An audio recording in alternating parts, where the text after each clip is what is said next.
Baik, Assalamualaikum warahmatullahi wabarakatuh.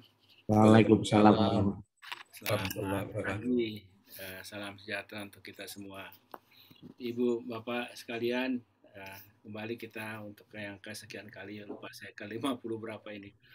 Kita silaturahmi sambil diskusi atau diskusi sambil silaturahmi. Kali ini topik kita adalah mengenai LRT Palembang. Memang cukup banyak ya, sudah beberapa orang yang berkomentar, berwacana tentang kelangsungan dari LRT Palembang. Mengenai kali ini kita ada pakar dari Palembang sendiri, langsung dari Palembang. Ya. Dari profesor dari Universitas Sriwijaya, Profesor Erika Buhori.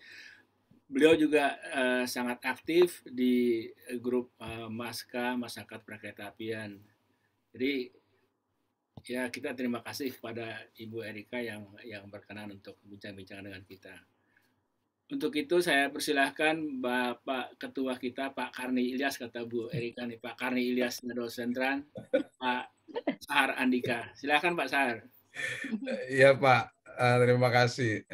Assalamualaikum warahmatullahi wabarakatuh. Waalaikumsalam. Ya, selamat pagi, selamat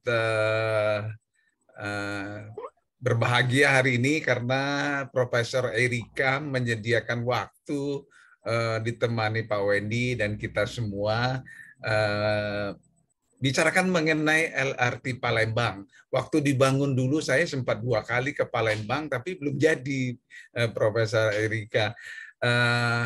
Dan minggu ini di grup Dosentran ini sempat dibahas karena ada di media ya pejabat yang mengatakan LRT itu sepi gitu ya. Jadi ini gagal.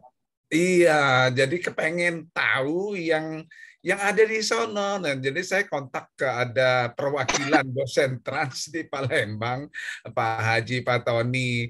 Haji Patoni yang bilang yang pas bicara itu Profesor Erika nih, gitu ya, ahli transportasi di Unsri. Nah, ya kita jadwalkan hari ini. Jadi kita itu Bu latar belakangnya. Mungkin itu saja Pak Wendy. Monggo Pak dilanjutkan. Terima kasih. Assalamualaikum warahmatullahi wabarakatuh. Waalaikumsalam warahmatullahi wabarakatuh. Nah, persilahkan Ibu Profesor Erika untuk menyampaikan. Terserah paparannya apa, saya bantu memaparkan atau gimana? Bisa, saya langsung bisa Pak. Izin minta izin share Pak. Baik. Multiple. Ya, silakan Bu. Sudah. Ya. Ya, Assalamualaikum warahmatullahi wabarakatuh. Waalaikumsalam. Waalaikumsalam. Terima kasih Pak Wendy, Bapak-Bapak yang baru saya kenal dan luar biasa. Saya sudah tahu namanya sebetulnya, baru ketemu orangnya di sini. Izinkan saya share sedikit ya tentang apa yang ada di Palembang.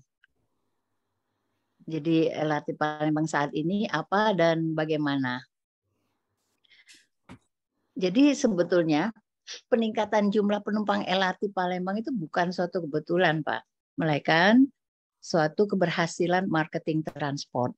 Jadi kita sudah memang begitu didirikan 2018, baru belajar mau merangkak naik LRT-nya, kemudian tiba-tiba ada COVID. Jadi ketika sudah ada COVID itu ya habis-habisan benar, tuntas. Seperti transport lainnya, seperti angkutan udara, yang lain-lain seperti itu. Nah, kondisi sebelum perbaikan, ya, sebelum perbaikan yang sekarang, tapi setelah COVID. Jadi share angkutan umum di Kota Palembang saat ini hanya 4,9%.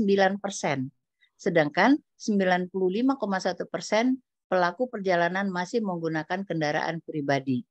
Dari 4,9% tersebut, pengguna LRT Sumsel hanya 6,25%. Jadi hanya 6,25% dari 4,9% tersebut yang naik LRT. Jadi hal ini disebabkan karena trunk feeder, fasilitas fisik stasiun halte belum sepenuhnya terintegrasi dengan angkutan yang lain. Kemudian tarif angkutan umum juga belum terintegrasi, sehingga biaya perjalanan asal tujuan dengan angkutan umum dirasakan mahal. Jadi fasilitas pelayanan angkutan umum belum sepenuhnya memenuhi kebutuhan penumpang. Jadi itu tahun 2021 setelah COVID. Nah, kami mempelajari lagi, mendiagnosa lagi. Oh ya, saya tidak bekerja di LRT, tetapi saya menganggap LRT ini laboratorium kami. Jadi saya juga tadi Pak Sahar, ya saya nggak terlibat di dalam pendirian LRT tersebut. Jadi karena tidak terlibat, tapi saya merasa itu memiliki, sayang kalau itu dirobohkan gitu kan. Lebih baik kita memperbaiki bagaimana ini kita jadikan laboratorium. Jadi potensinya rendah karena apa? Pertama kita teliti zona asal sama dengan zona stasiun. Ya, itu yang ada zona asal sama zona stasiun itu Ilir Barat 1, Palembang Icon atau Busri, Bumi Sriwijaya, zona Jakabaring, Stadion DJKA, zona Sukarame, Bandara, Asrama Haji. Kemudian zona asal yang bukan stasiun, yaitu zona Seberang Ulu 2, zona Bukit Kecil, zona Alang-Alang Lebar. Jadi bagaimana penduduk yang tinggal di zona dekat LRT, kenapa dia tidak naik LRT? Mengapa stasiun LRT Ampera yang ramai di sana untuk outlet, tapi tidak diminati stasiunnya. Jadi kita kaji, di sini ada kajian dari Dirjen Kereta Api, mereka melakukan sedikit survei dengan Google, jadi dengan Google Form. Jadi alasan tidak menggunakan LRT yang dominan itu adalah karena tidak dilewati LRT.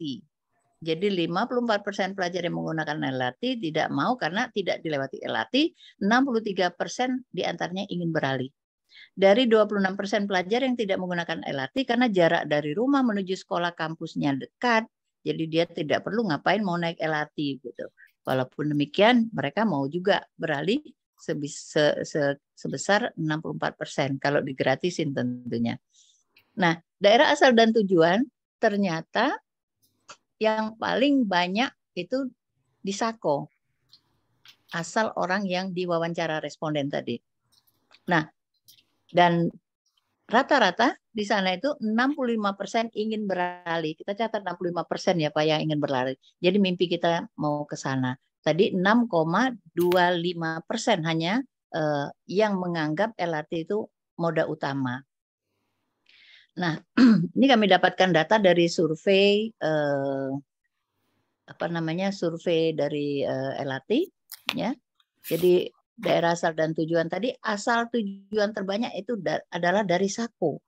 Sako, Kenten Sako, kendaraan utama sepeda motor dengan frekuensi perjalanan mayoritas setiap hari, mayoritas tidak melakukan transit, dan bagi yang melakukan transit angkutan lanjutan sepeda motor, alasan tidak pernah menggunakan LRT adalah tidak dilewati rute LRT. 65% responden memiliki keinginan berpindah menggunakan LRT. Kalau kita melihat yang di atas ini sudah tidak mau lagi, selesai, tamat riwayatnya. Tapi karena kita melihat ada yang mau beralih, apanya ya yang disukai? Kalau tidak mempunyai tujuan, kita ciptakan tujuan. Kalau tidak mempunyai koneksi, kita ciptakan koneksivitasnya. Jadi kita memperkuat 65% ingin beralih tadi. Daerah Sako memang tidak ada rute feeder yang dari Sematang Borang yang sebelah sana dari Sako lagi. Tidak ada angkutan umum di sana. Mereka naik ojek. Nah, bukannya senang mereka naik ojek karena satu anak itu 15.000 sekali ojek. Kalau PP sudah 30.000 itu untuk satu anak. Kalau anaknya 2, kalau ibu bapaknya juga kerja, besar sekali ongkos yang dikeluarkan mereka. Tentunya mereka bisa dipancing untuk menaiki angkutan umum. Mayoritas tidak melakukan transit, dan bagi yang melakukan transit angkutan lanjutan sepeda motor. Nah ini tadi tidak dilewati rute LRT, 65% memiliki keinginan berpindah.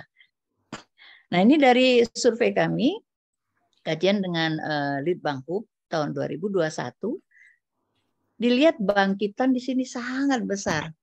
Sukarami, Sako, dan Sematang Borang. Bangkitannya sangat besar di sini. Nah, oleh sebab itu kalau kita teruskan ini ke asrama haji, dibuatlah rute angkot Sematang Borang asrama haji. Dan sekarang sebelum punya tapping itu naik sampai 150%, kadang-kadang lebih. Artinya orang rela duduk di bawah karena itu sudah dipel dan bersih gitu. Pada masa sosialisasi orang sudah mau. Nah, kemudian BRT ke LRT asrama haji di zona Sukarami tadi ada BRT ke Talang Kelapa, ya. Jadi di Talang Kelapa ini salah, Talang Kelapa. Talang Kelapa itu ke arah alang-alang lebar di sekitar sini. Ini banyak juga daerahnya, banyak bangkitannya dan sangat potensial.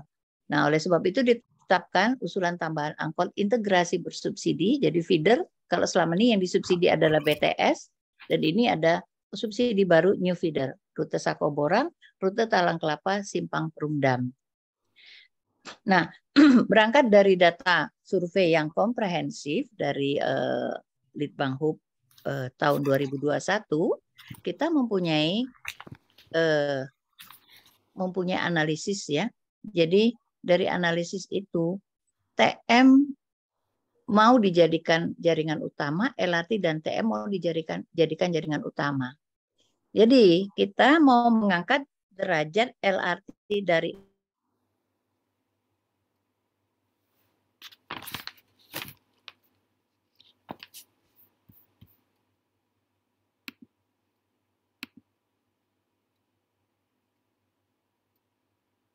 angkutan umum karena door to door.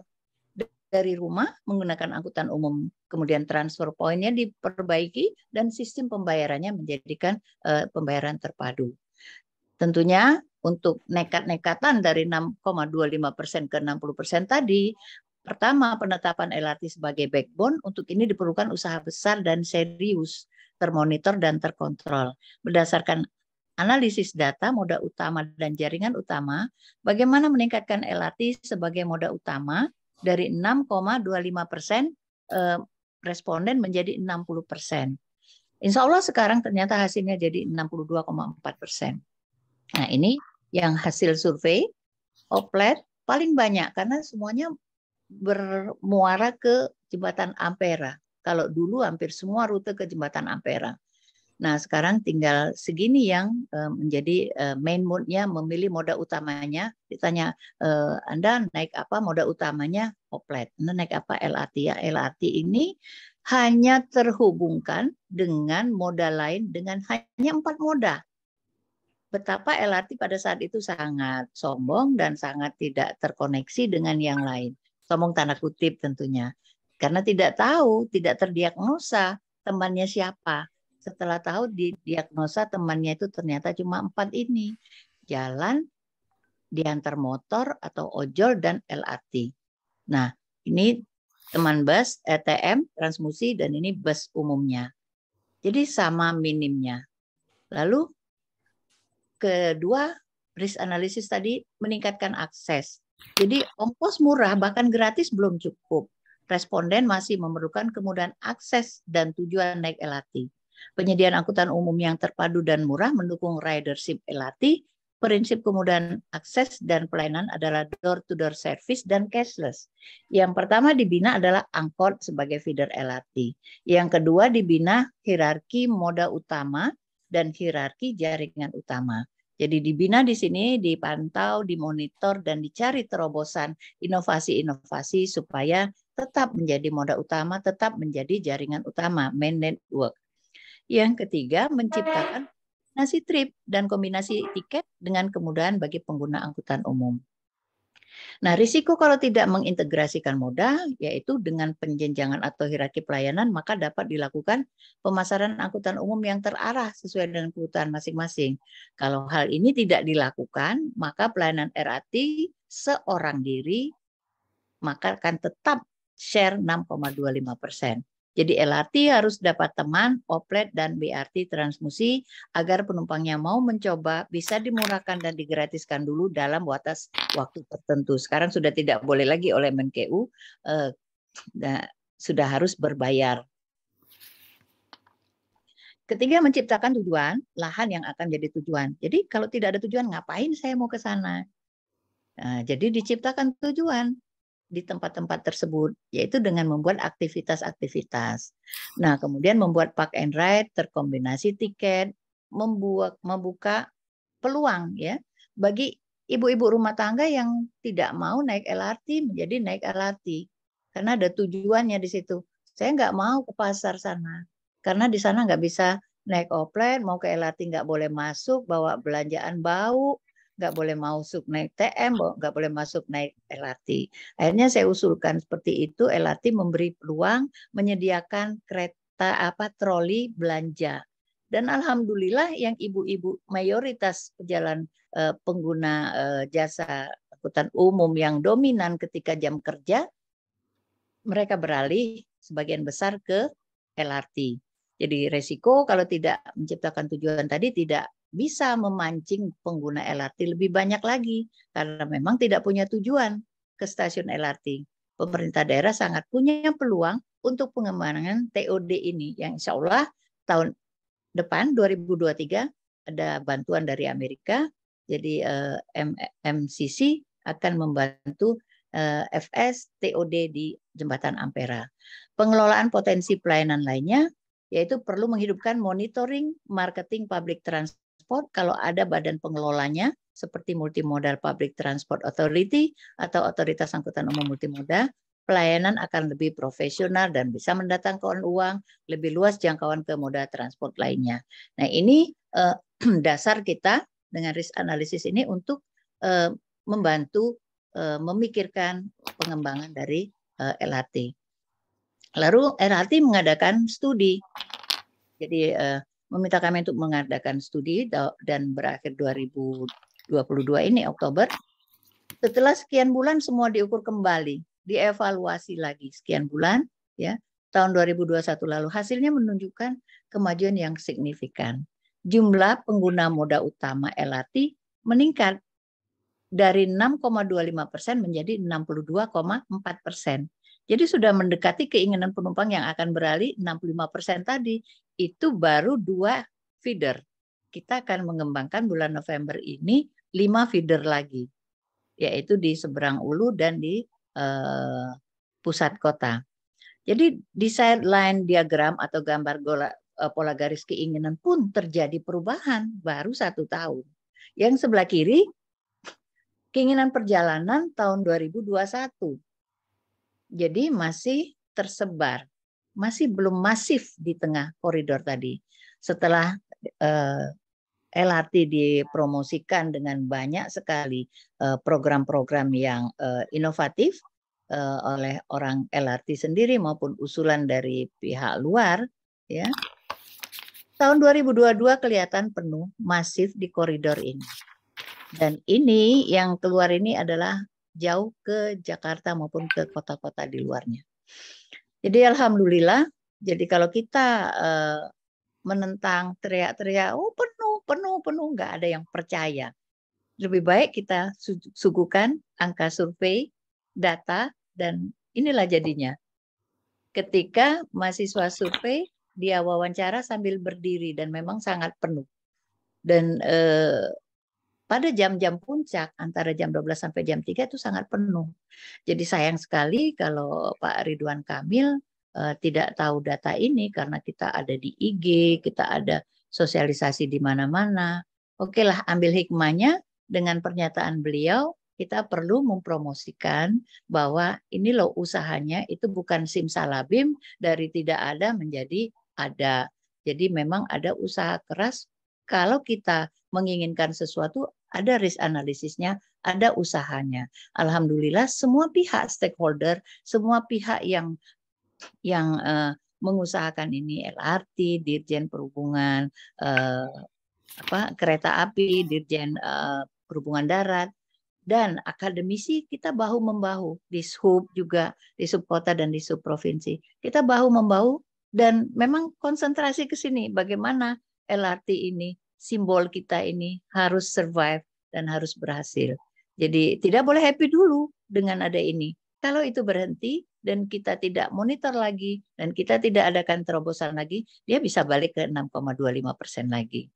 Nah, ini pertumbuhan penumpangnya, data dari LRT, ya kelihatan sekali di sini tahun 2022 sebelum sebelum COVID itu ada 2,6 juta. Sekarang sudah 2,35 juta, masih bulan Oktober, data Oktober. Sampai Desember nanti insya Allah bisa melebihi data 2019.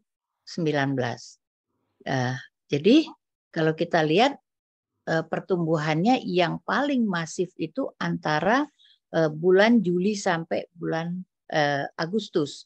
Itu 12 kali lipat. Jadi banyak sekali pertumbuhan pada saat itu. Jadi ada juga yang masih minor, Pak Wendy. Minor, iyalah. Itu kan karena mau Lebaran, karena Idul Adha, karena mau bidar atau apa gitu kan.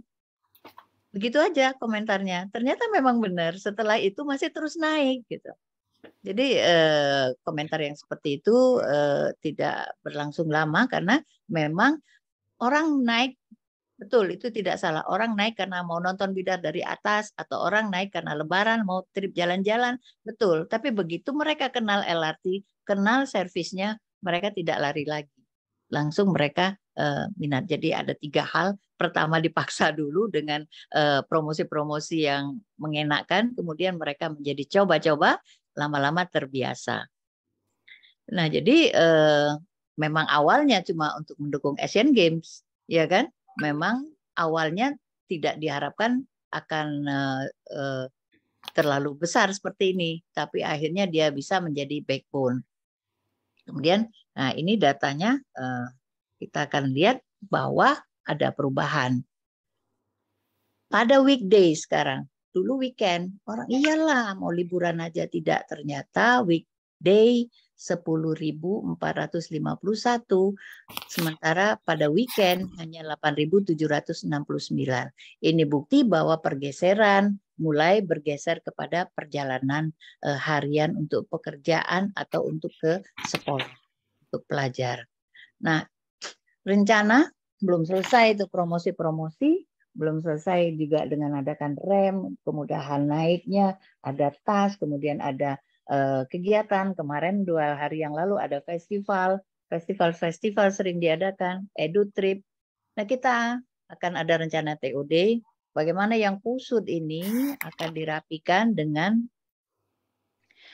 skywalk, ya, skywalk di bawah ini, ya, bagaimana orang turun ke sini dan ke kaki-kaki jalan itu nanti dengan mudah. Tentunya sekeliling land use perlu ditata ulang dan perlu public participation atau community based development yang lebih detail lagi. Dan rute-rute ini tentu akan digantikan dengan rute yang baru dan secara persuasif nanti akan bisa lebur dengan feeder yang baru. Nah, ini harapan kami, Pak Wendy. Jadi LRT ini di Palembang memang satu perjuangan karena kita masyarakat Palembang sekarang sudah mempunyai sense of belonging dan merasa bahwa LRT ini punya kita gitu.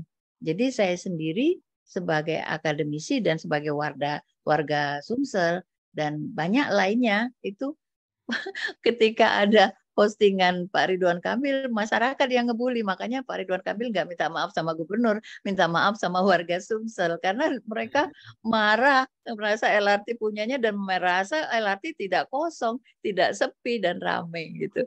Jadi itulah cerita di balik layarnya Pak Wendy. Mungkin sudah pas waktunya 30 menit. Jadi saya akhiri sampai di sini. Terima kasih. Wassalamualaikum warahmatullahi wabarakatuh. Waalaikumsalam warahmatullahi wabarakatuh. Waduh, luar biasa, Bu Prof. Ini saya juga belum melihat yang terakhir, tapi ini banyak menjawab hal-hal yang barangkali setengah ini ya. Pesimis dari beberapa pihak, termasuk tadi Ibu menyebut juga Pak Ridwan Kamil. Nah, kita mengapresiasi sekali yang Ibu katakan. Memang di awal bermasalah. Kita akan bermasalah, tetapi ini yang kita inginkan nih Pak Sahar dan Ibu dan kawan-kawan sekalian, bahwa sebagai pakar, sebagai orang transportasi, kita bertanggung jawab untuk sama-sama mencari jalan keluarnya. Jadi hal yang seperti itu gimana? Oh, rupanya dari tadi ibu dan kawan-kawan para pakar di Sumatera Selatan tentunya juga bekerja keras bagaimana mencoba mengoptimalkan apa yang sudah ada nih. Jadi tadi kata kunci yang Ibu sebut itu network terintegrasi dengan moda lain. Ibu menyampaikannya dengan cara yang sederhana. LRT mesti terintegrasi dengan teman-temannya. Saya senang tuh kata-katanya, dengan teman-temannya. Jadi jangan LRT sendiri. Sama di kita juga di Jakarta juga demikian kan. Di awal waktu MRT, waktu juga BRT, sebelum terintegrasi dengan yang lain juga masih banyak yang pesimis, tapi begitu dia udah ngajak kawan-kawannya terintegrasi, baru dia menjadi satu sistem transportasi, baru dia kemudian menjadi sangat dibutuhkan. Dan itu tadi Ibu katakan naiknya dari 6% menjadi 60%, itu saya kira luar biasa sekali itu dalam waktu 1 tahun. Terima kasih banyak. Saya ada beberapa kawan yang menanyakan ini, tapi ada yang katanya mau lebih dulu karena waktu katanya. Ini ada Pak Safin, tadi Pak Safin Hamid dari kapten kapal kita, senior kita, karena beliau juga akan pergi. Sama satu lagi Pak Sony Laksono katanya juga akan ngajar gitu. Terus ada Pak Kemal juga udah angkat tangan. Jadi saya persilahkan kalau Pak Safin Hamid ingin komentar lebih dulu atau Pak Sony Laksono ingin berkomentar terlebih dahulu. Saya sudah di jalan Pak Wendy, tapi saya appreciate apa yang disampaikan oleh Profesor Erika, bahwa memang yang harus kita berjuang. Walaupun pada prinsipnya saya menganggap bahwa transportasi itu adalah tugas pemerintah menyediakan untuk masyarakat. Jadi jangan dipikir untung dulu. Yang penting kita siapkan, kita rawat, dan kita beritahukan pada masyarakat bahwa itulah alat transportasi yang disediakan oleh pemerintah. Saya rasa itu akan jadi lebih baik. Saya rasa sementara itu aja dari saya, pendapat saya. Saya mendukung apa yang sudah dicoba untuk diperbaiki, saran-saran oleh Profesor Pak. Saya rasa itu Pak. Terima kasih. Terima kasih Pak. Pak Sony Laksono. Iya Pak, terima kasih Pak waktunya Pak. Ya. Jadi kenalkan saya Sony Laksono Wibowo, saya orang Jawa Barat Pak. Jadi saya kayak kena batunya ini ya, orang Jawa Barat dan Gubernur Jawa Barat yang bicara gitu. Saya dari ITB Pak, temannya Bu Erika juga. Jadi ya memang ya saya pengen cerita sedikit ya, belajar pada tahun 2003 atau 2005 lah ya. Bangkok dan Manila. Waktu itu Bangkok dan Manila sudah punya LRT dan kebetulan juga studi saya terkait dengan masalah hubungan antara aksesibilitas dan ridership. Di situ menarik ya, kita melakukan survei di Bangkok dan di Manila, ternyata banyak orang yang tinggal dekat MRT, kerja dan sekolahnya dekat MRT, tetapi mereka jarang menggunakan MRT. Ada yang salah di situ.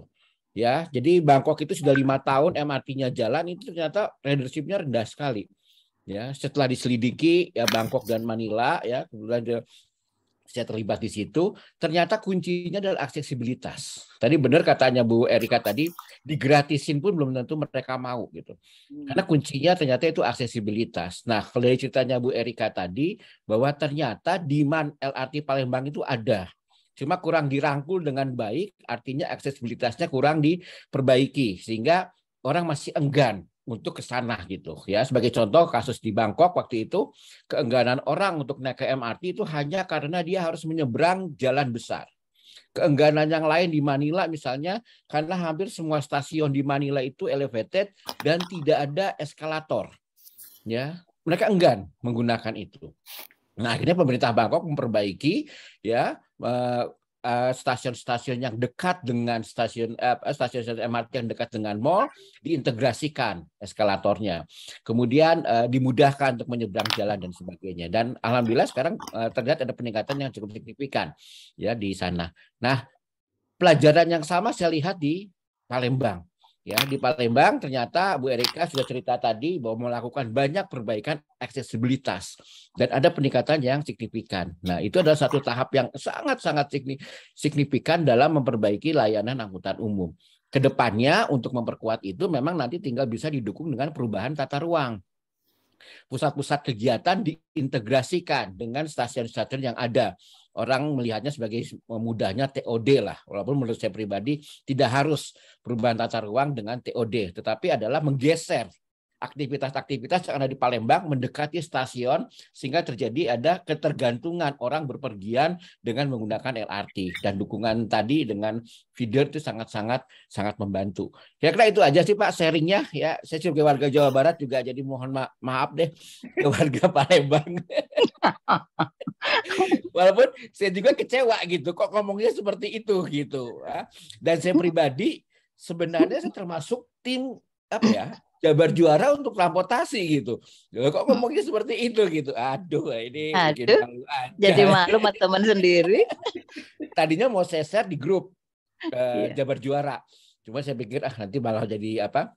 Nimbul rame lah, ya udahlah ya. Cuma saya bilangin teman-teman di sekitar beliau gitu, Bu, kalau ngomong itu ya tanya dulu ke yang tahu gitu ya, bukan saja yang tahu tapi ada beberapa teman yang memang banyak terlibat, tahu banyak tentang masalah LRT Palembang, yang ngomong aja dulu gitu, jangan asal sekedar ngomong kemudian ya gitu jadinya gitu ya. Gitu aja.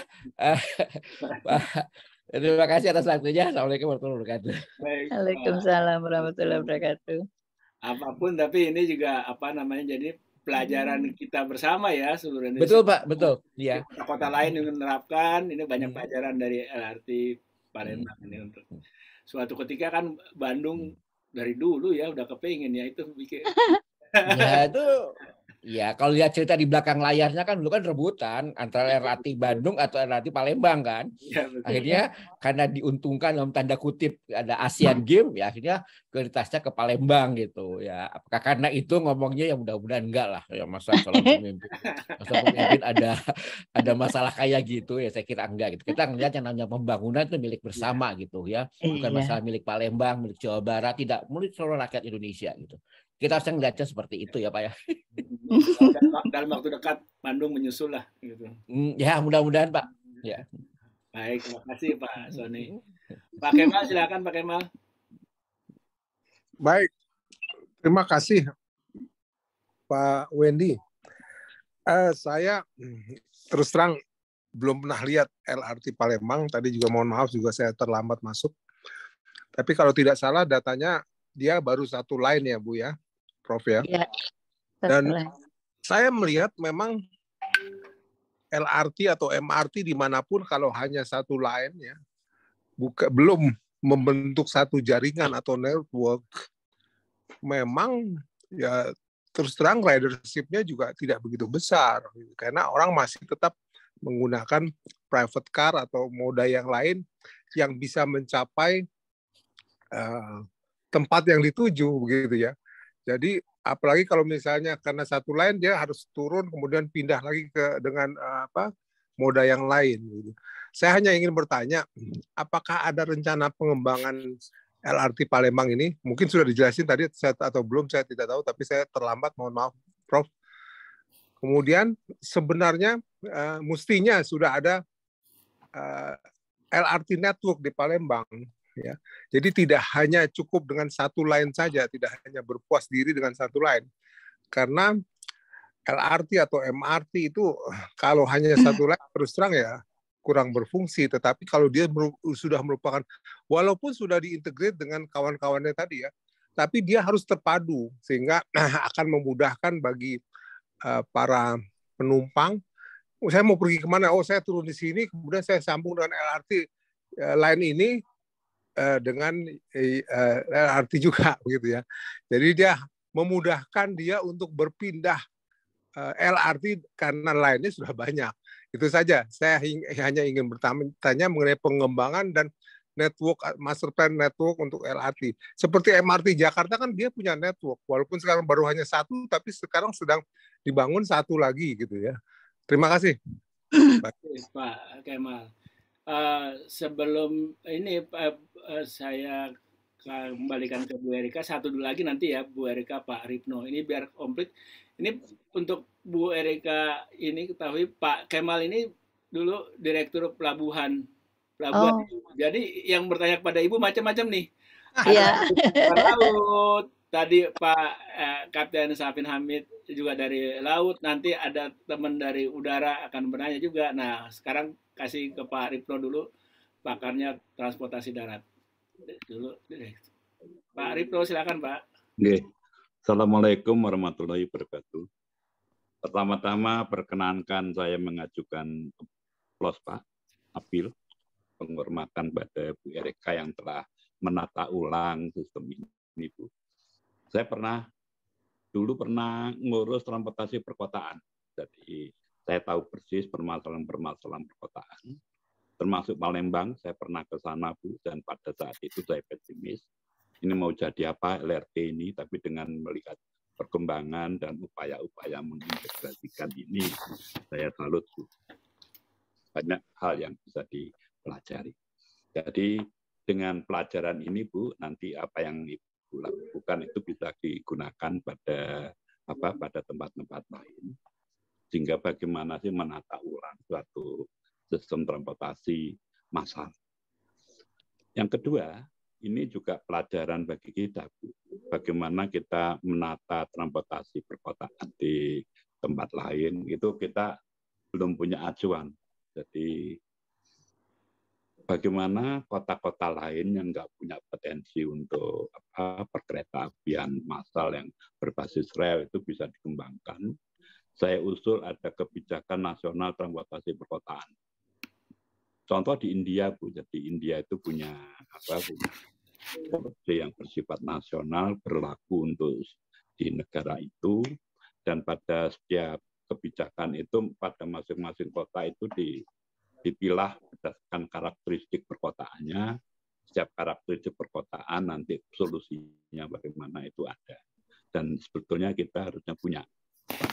Yang pertama, kelemahan kita di suprastruktur, kita tidak punya cantolan hukum. Bahkan pengertian transportasi perkotaan aja kita nggak punya. Nah, nanti konsekuensi dari ketidakadaan pengertian dan kesamaan kawasan tadi dengan sendirinya nanti bagaimana stakeholder mampu bersatu padu, itu juga perlu dikatakan. Yang kedua yang menarik tadi, jadi penataan transportasi perkotaan itu membutuhkan kerjasama, bukan hanya operator, tapi juga dari akademisi, dari perumus kebijakan, dari pengguna, itu perlu bisa dikumpulkan dalam satu wadah. Wadah itu sebetulnya sudah diatur di undang-undang namanya Forum LAC. Pada tingkat nasional ada, pada tingkat kota ada, pada tingkat provinsi pun juga ada. Ini bisa diberdayakan Bu, karena saat ini masih belum optimal, bahkan di tingkat nasional itu tidak bisa dijalankan. Itu aja saran saya dan masukan-masukan, dan salut untuk. Terima kasih. Terima kasih banyak Pak Ripno. Sebelum saya kembalikan ke Bu Erika, ada nggak dari perhubungan udara yang berkenan untuk memberikan masukan? Pak Cucu, Pak Dirjen. Pak Cucu. Sebentar Pak. Terima kasih. Terdengar Pak? Ya Pak, silakan. Yang pertama kali akan saya nanti sampaikan. Dari Badan Diklat juga mau ngomong. Oh, Badan Diklat. boleh nanti. Ya. Jadi yang pertama saya memberikan apresiasi yang demikian besar kepada Ibu Doktor bersama kawan-kawan yang telah mencari jalan keluar atas apa yang telah dihadapi untuk LRT Palembang. Saya memang tertarik sekali di sini karena saya melihat di sini ada jawaban atas pertanyaan yang muncul di mana-mana. Jadi saya senang sekali mendengar hal ini. Ya, tapi saya adalah dalam hal ini tempat menanyakan, bukan tempat mencari solusi atau jawab, begitu Pak Wendy. Ya, jadi jangan nanti tidak konsisten datang ke sini menyatakan iya apresiatif, tetapi kemudian seolah-olah ada yang tertinggal begitu. Jadi tidak banyak yang saya sampaikan, hanya beberapa saja yang tadi akan menjadi lebih baik lagi kalau dilengkapi dari 6,25% menjadi 62,5% itu loncatan yang tidak kecil, itu 10 kali itu Ibu ya. Jadi 10 kali. Nah, terus kemudian pertanyaan saya adalah kalau dibandingkan dengan rencana semula, target rencana semula itu berapa persen Ibu? Itu yang saya tanyakan. Sehingga nanti walaupun tidak sama persis, tetapi ini kan bisa dipakai cermin untuk lokasi lain. Nah, itu demikian, tapi kalau prinsipnya kemudian TOD, terus kemudian dibuat garis-garis rel yang berbeda lagi, sehingga memunculkan banyak simbol, itu insya Allah pasti juga akan positif nantinya. Nah, saya cukup sekian saja Pak Wendy yang bisa saya sampaikan. Terima kasih sekali lagi. Terima kasih Pak Cucuk. Bu Erika, Pak Cucuk ini di Dirjen Perhubungan Udara, dan di kita sampai sekarang beliau aktif mengepalai ada Maska ya untuk kereta api. Nah, namanya Avia Lover, pencinta penerbangan ya Pak Cucuk ini ketua grupnya.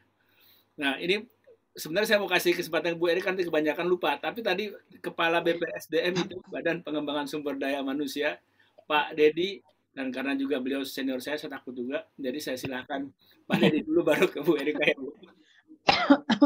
Silakan Pak Dedi. Terima kasih Pak Wendy. Aduh. Terima kasih. Selama 52 kali saya mendengarkan suara dosen trans, webinar suara dosen trans. Ini baru pertama kali saya mendengar webinar yang begitu bermutu. Begitu sangat bermakna. Luar biasa. Ini luar biasa Bu Erika. Presentasi dari Profesor Erika ini luar biasa. Kenapa saya katakan demikian? Karena ini bisa mewakili untuk semua prasarana transportasi yang sudah dibangun dan banyak dicela oleh semua orang. Banyak yang mencela. Jadi ini yang disampaikan Bu Erika itu mewakili semua. Lakukan saja apa yang tadi Bu Erika sampaikan dan itu akan selesai semuanya. Saya itu begini ya, ada dua teori primitif tentang transportasi. Yang pertama ship follow the trip dan trade follow the ship. Saya itu penganut fanatik dari trade follow the ship. Jadi bangun saja dulu, bangun. Memang konsep trade follow the ship itu adalah konsep negara kaya, negara yang banyak uang. Jadi bangun saja di mana prasarana transportasi. Nanti alam itu akan mengatur sedemikian rupa dengan berbagai metode-metode yang Bu Erika sampaikan tadi itu tentunya itu akan menjadi ramai. Intinya seperti yang Pak Laksono sampaikan tadi, itu dimudahkan masyarakat, apalagi orang Indonesia kan pemalas ya, pemalas sama seperti orang Bangkok dan Filipina. Mudahkan untuk mencapai fasilitas transportasi itu, bahkan untuk naiknya pun mereka nggak mau pakai tangga, mau pakai eskalator. Sediakan, nggak apa-apa. Terus setelah itu, tadi Bu Erika menyampaikan bangun kehidupan di origin, membangun kehidupan di destination, dan membangun kehidupan di sepanjang perjalanan. Itu sebetulnya bisa dipaksakan atau bisa tumbuh sendiri. Jadi sangat bagus sekali itu Ibu.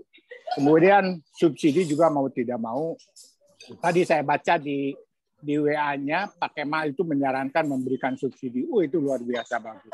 Mau tidak mau, kalau memang dia masih rugi, pemerintah harus turun tangan supaya prasarana yang dibangunnya itu bisa hidup.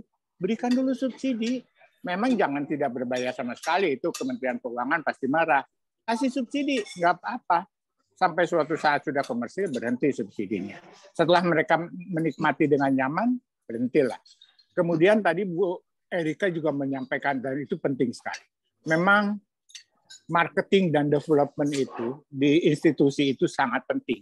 Mereka harus berpikir bagaimana nih supaya prasarana ini bisa penuh, bisa rame. Ya memang harus marketing dan development itu yang berfungsi dengan baik. Saya kira Pak Wendy, ini bukan pertanyaan, tapi saya hanya mendorong saja apa yang disampaikan oleh Bu Erika tadi, itu dilaksanakan. Apa yang disampaikan oleh Pak Laksono itu dilaksanakan. Dan apa yang disampaikan oleh Pak Kemal tadi, luar biasa keren itu, dilaksanakan. Kalau itu dilaksanakan, dan di mana-mana dilakukan begitu, termasuk di kereta api cepat Jakarta-Bandung yang sampai sekarang itu tidak berhenti-berhenti dihujat, itu juga lakukan seperti itu. Tidak apa-apa. Saya senang malah kalau ada yang menghujat. Karena dengan ada yang menghujat itu, tergerak semua orang untuk berpikir bagaimana supaya tidak demikian. Bu Erika, sekali lagi saya terima kasih atas presentasi Ibu yang luar biasa. Pak Wendy, terima kasih Pak atas kesempatan yang diberikan kepada aku ini. Siapa sih? Terima kasih Pak Wendy. Assalamualaikum warahmatullahi wabarakatuh. Waalaikumsalam warahmatullahi wabarakatuh. Bu Erika, untuk sesi pertama silahkan Bu di respon. Terima kasih Pak Wendy.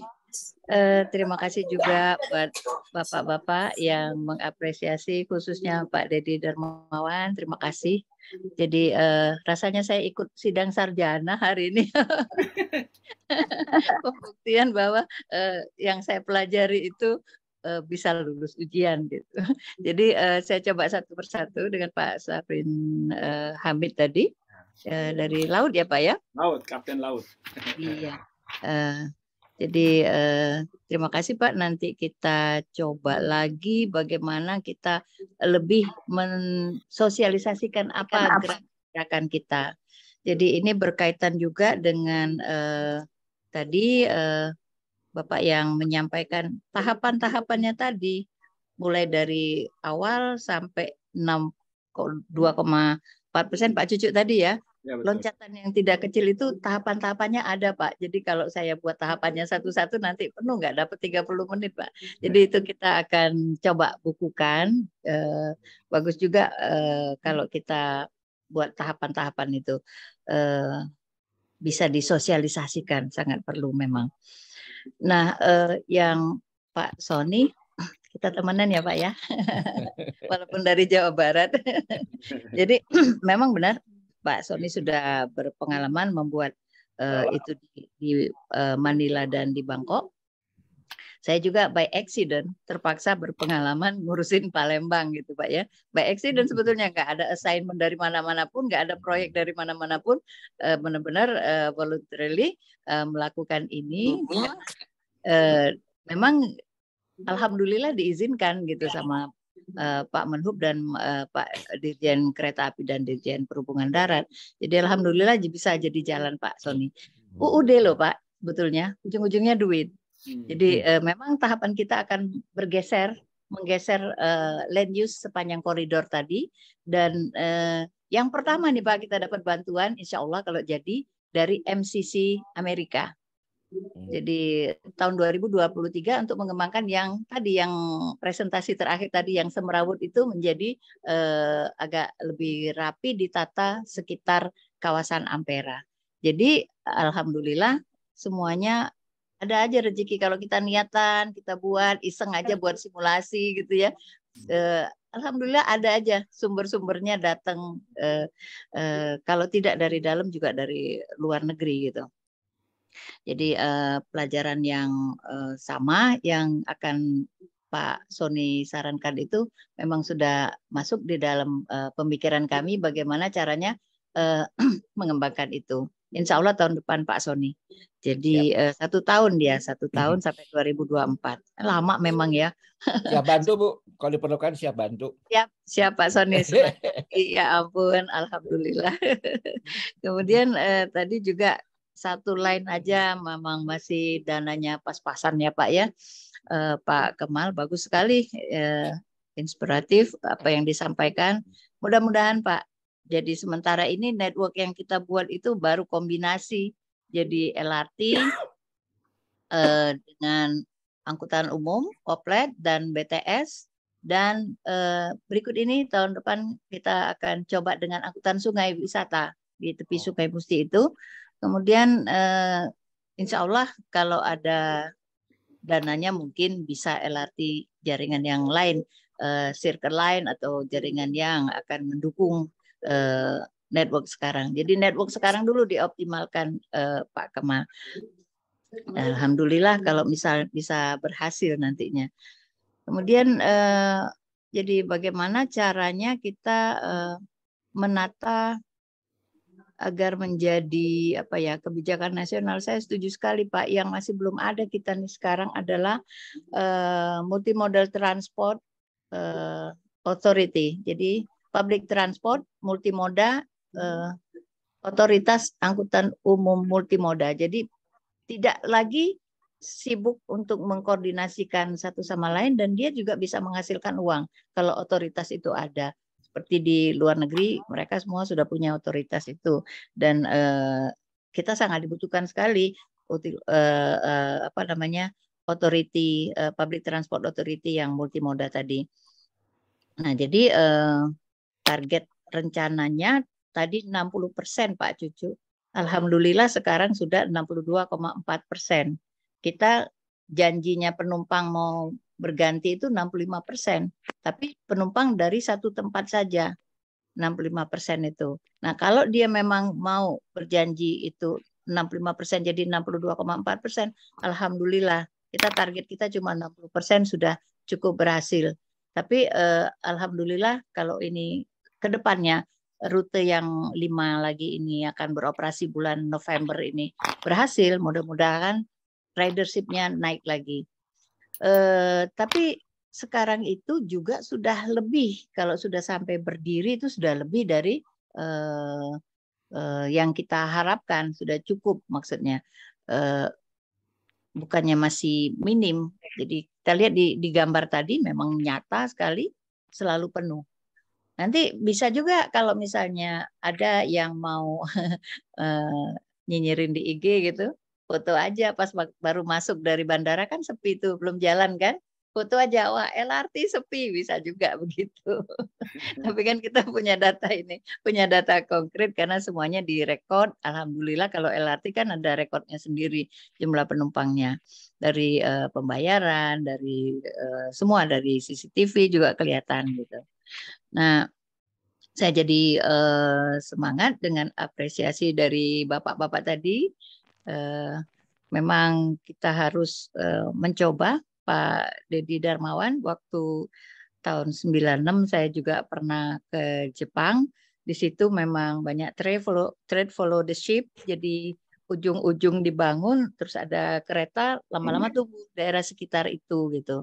Nah, mungkin by accident saya nggak tahu dulu karena dulu memang targetnya mungkin cuma buat apa namanya Asian Games, tapi itu kan yang terucapkan untuk excuse-nya supaya menang dari Jabar ya Pak Sony ya. Jadi ada Asian Games tadi gitu.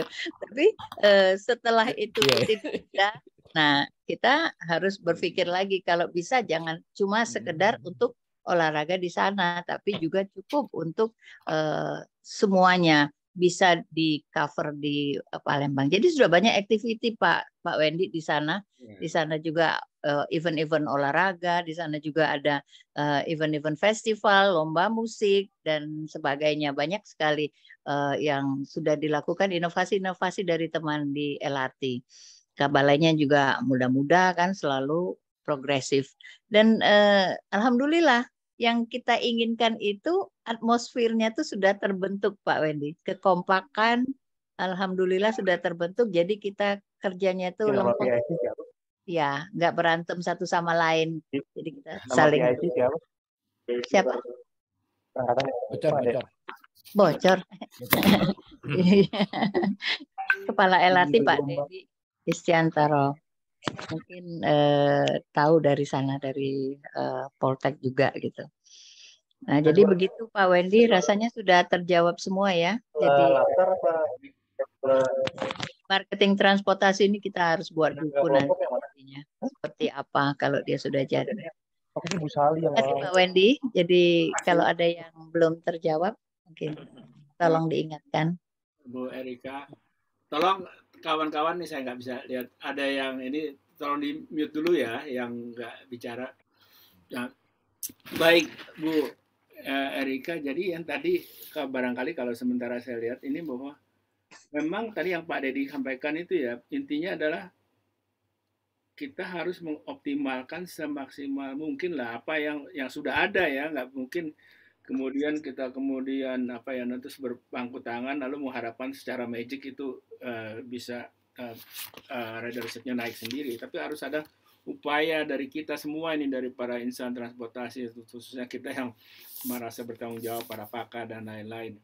Kalau soal itu ya tadi Bu ya, bahwa ini gara-gara apa tuh namanya ada Asian Games dibangun, memang kecenderungannya selalu begitu. Harus ada sesuatu event yang mempercepat pembangunan sesuatu ya Bu ya. Kalau kita lihat Ibu sampaikan di Jepang dulu waktu ada Expo Tsukuba, dia percepat itu pembangunan. Ya. Karena si Spanyol waktu ada Expo di Spanyol di Sevilla, dia bikin kereta cepat dari Madrid ke Sevilla. Di beberapa kota lah juga, itu beberapa daerah yang lain. Apakah ada Asian Games, apakah ada World Cup, begitu ada akselerasi seperti itu. Tapi setelah itu apa? Yang nggak diam mereka, betul Ibu. Jadi kita senang sekali yang tadi kawan-kawan di Palembang setelah itu bukan kemudian berpangku tangan. Yuk kita optimalkan dengan berbagai cara seperti ini gitu. Sudah bagus sekali tadi kata kuncinya Pak Dedi, ini bisa mewakili untuk yang lain ya. Saya nggak tahu lah, mudah-mudahan begini bahwa nanti kalimat-kalimat soal LRT Palembang nanti yang mudah bisa, kalau dari pemaparan Ibu nih ya, bisa teratasi. Mungkin nanti kereta cepat juga begitu, mungkin juga nanti LRT Jabodebek nih yang akan datang nih, udah mulai juga orang nih bertanya-tanya. Tapi kalau dengan kita sama-sama begini, barangkali harapannya kita bisa mengoptimalkan fasilitas yang kita udah bangun mahal tersebut. Silakan Ibu Bapak sekalian kalau akan menanyakan, kita buka sesi berikutnya. Mau dari udara lagi boleh Pak Tevi, atau dari tempat yang lain.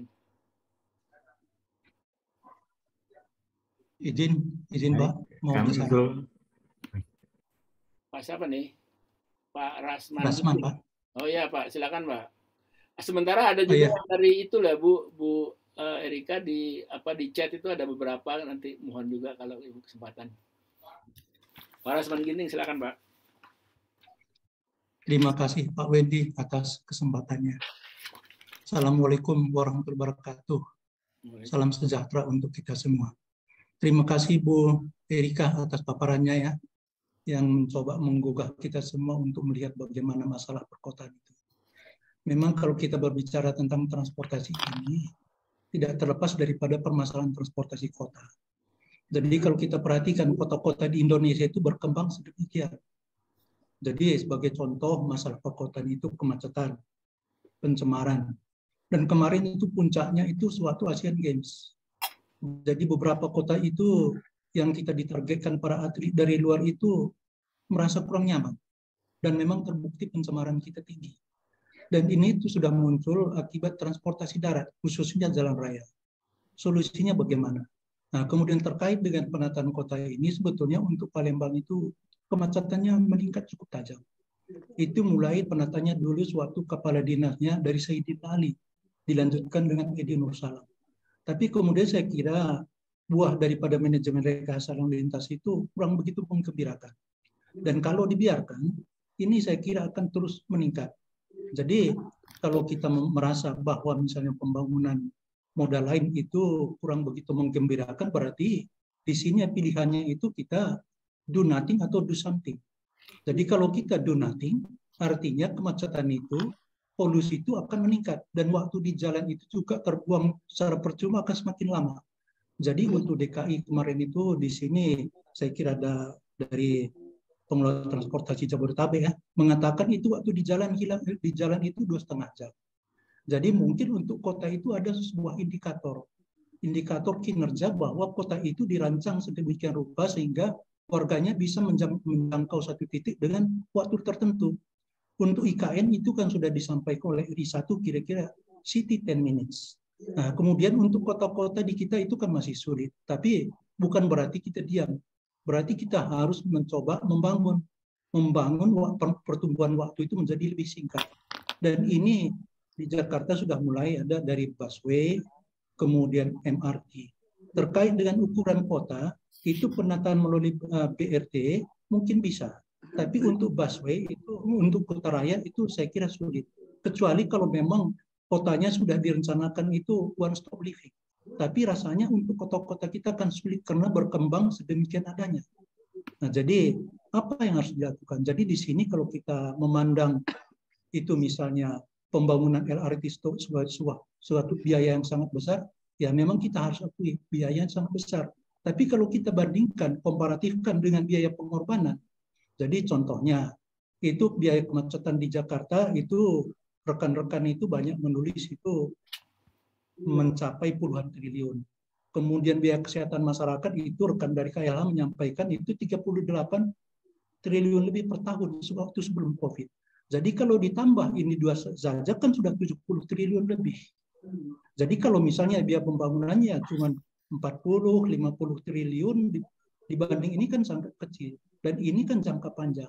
Nah, jadi dalam kita melaksanakan pembangunan itu, termasuk juga yang menilai jangan waktu singkat. Jadi kita lihat rentang waktunya berapa lama. Kemudian terkait dengan itu, dari pihak Kota Palembang tadi sudah disampaikan Ibu, juga melakukan upaya-upaya. Jadi memang itu sudah pas. Kenapa?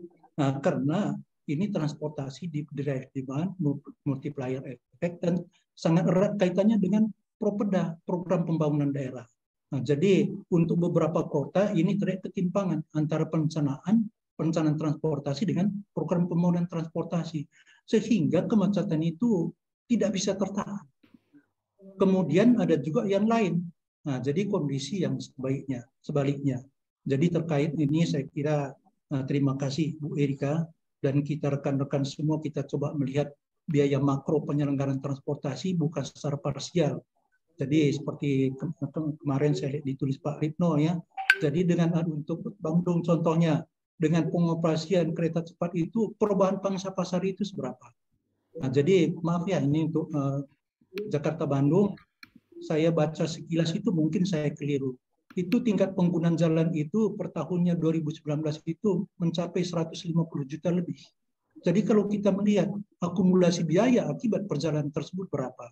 Kemudian kalau kita kaitkan lagi dengan biaya penyelenggaraan transportasi, KJB dengan biaya operasinya, itu saya kira sangat-sangat signifikan. Tapi kalau kita terpaku memandang hanya lintas KJB saja, itu saya kira dan kalau kita pasang komersil itu menjadi baik apabila kita melupakan sektor yang lain. Jadi biaya pemeliharaan jalan untuk jalan tol berapa? Kemudian itu biaya pemeliharaan kendaraan waktu hilang dan lain-lain. Kemudian beberapa kali kita kan melihat juga itu stuck pada jalur jalan tol menuju Kota Bandung. Jadi ini saya kira harus kita lihat semua sehingga dari sisi transportasi kita bisa melihat kejelasan secara jernih, tidak berpihak kepada siapa-siapa, tapi berpihak kepada kepentingan kita secara umum. Sementara demikian Pak Wendy, mohon maaf. Assalamualaikum warahmatullahi wabarakatuh. Salam sejahtera untuk kita semua. Terima kasih. Waalaikumsalam warahmatullahi wabarakatuh. Terima kasih Pak Rahman Ginting. Bu Erika di sini ada saya ingin dapat masukan juga, nanti ada beberapa orang. Tapi saya kasih pertama mungkin agak dari perspektif lain ya. Biasanya ini Pak Desmond itu bicara selalu dari sisi finansial, dari sisi komersial. Silakan Pak Desmond, nanti setelah itu saya juga lihat di sini hadir juga Pak Hermanto di Moko. Kepala Maska. Jadi kalau nanti Pak Hermanto berkenan juga nanti beri masukan. Ada juga Pak ini Joko Setiowarno kalau saya nggak salah namanya nih. Kalau Pak Joko berkenan ya biar lebih banyak ya Bu Erika diskusinya.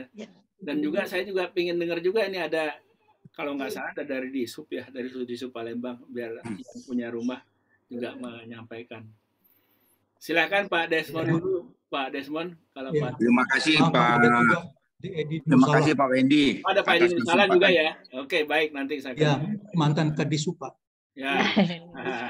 Terima kasih Pak Wendy atas kesempatannya. Bu Erika, Profesor Erika, apresiasi atas paparannya dan semangat untuk menumbuh kembangkan LRT Palembang ya. Hanya saja saya ingin menyarankan Bu Erika bagaimana supaya LRT Palembang ini menjadi semacam kewajiban pemerintah pusat ya maupun pemerintah daerah. Karena kan APBN kita kan terbatas ya. Dan APBD juga terbatas. Tapi harus ada kajiannya, yaitu kajian manfaat dan biaya ya. Karena di situ manfaat dan biaya itu kan ada kewajiban pemerintah. Dalam bahasa Pak Kemal adalah mensubsidi. Sebetulnya bukan subsidi itu. Itulah kewajiban pemerintah. Karena melihat manfaat dari LRT itu termasuk upaya Ibu Erika untuk mengintegrasikannya dengan dengan teman-temannya kan. Jadi manfaatnya tambah besar. Ya kan? Nah, ini dalam jangka panjang ya seperti di India ya. Di India itu pemerintahnya wajib loh menyiapkan 38% dari biaya investasinya untuk membangun MRT, LRT dan seterusnya.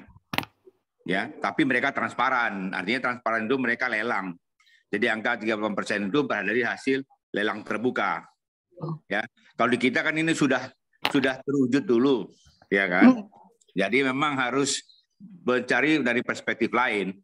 Bagaimana caranya yang tadi sisi manfaat ekonomi ya. Oke, itu yang satu. Mungkin nanti datang BCR-nya bisa jadi 2 atau 1,5 atau 1. Kalau BCR-nya 2, pemerintah harus subsidi 50%. Misalkan, kalau BCR-nya 1,5, pemerintah harus subsidi 50%, kira-kira begitu, 25% dan seterusnya. Nah, itu dari sisi kita ingin melihatkan tanggung jawab pemerintah melalui APBN dan APBD ya. Tentu dengan sendirinya supaya Ibu Sri Mulyani bisa tersenyum, ya Pemda provinsi juga ada tanggung jawabnya lah. Seperti ada MRT-nya Jakarta kan, kalau tidak salah, ada pemerintah pusat, ada pemerintah daerah. Itu satu. Yang kedua, Bu Profesor Erika, perlu dikaji, LRT ini kan sudah ada. Hingga kita coba untuk menghitung biaya operasi dan biaya pemeliharaan, termasuk di dalamnya mempertahankan fungsi daripada peralatan itu sendiri. Itu berapa jumlahnya, dan minimum 3 tahun kita cover melalui APBN, jadi multi years. Ya, APBN, APBD, sehingga keberlangsungan tadi artinya dari sisi akademik itu berlanjut minimum 3 tahun dulu lah, nggak usah pusing. Sementara pendapatan yang ada sekarang mungkin sifatnya untuk tenaga kerja aja dulu, ya kan? Karena nggak mungkin lah dengan ridership yang demikian, apalagi jaringannya juga tipis ya. Nah, terus yang terakhir, saya sependapat dengan Ibu tadi, harus ada otorita angkutan perkotaan ya. Karena Palembang ini juga kota besar sebetulnya. Yang harus ditata ulang bagaimana LRT-nya terintegrasi dengan angkotnya, terintegrasi dengan angkutan ke bandaranya misalkan. Barangkali paling mungkin untuk pengembangan lanjutannya LRT bisa nggak ke bandara? Itu dikembangkan nanti kemungkinan. Sudah ke bandara, Pak? Sudah ya? Sudah, Pak. Sudah ya.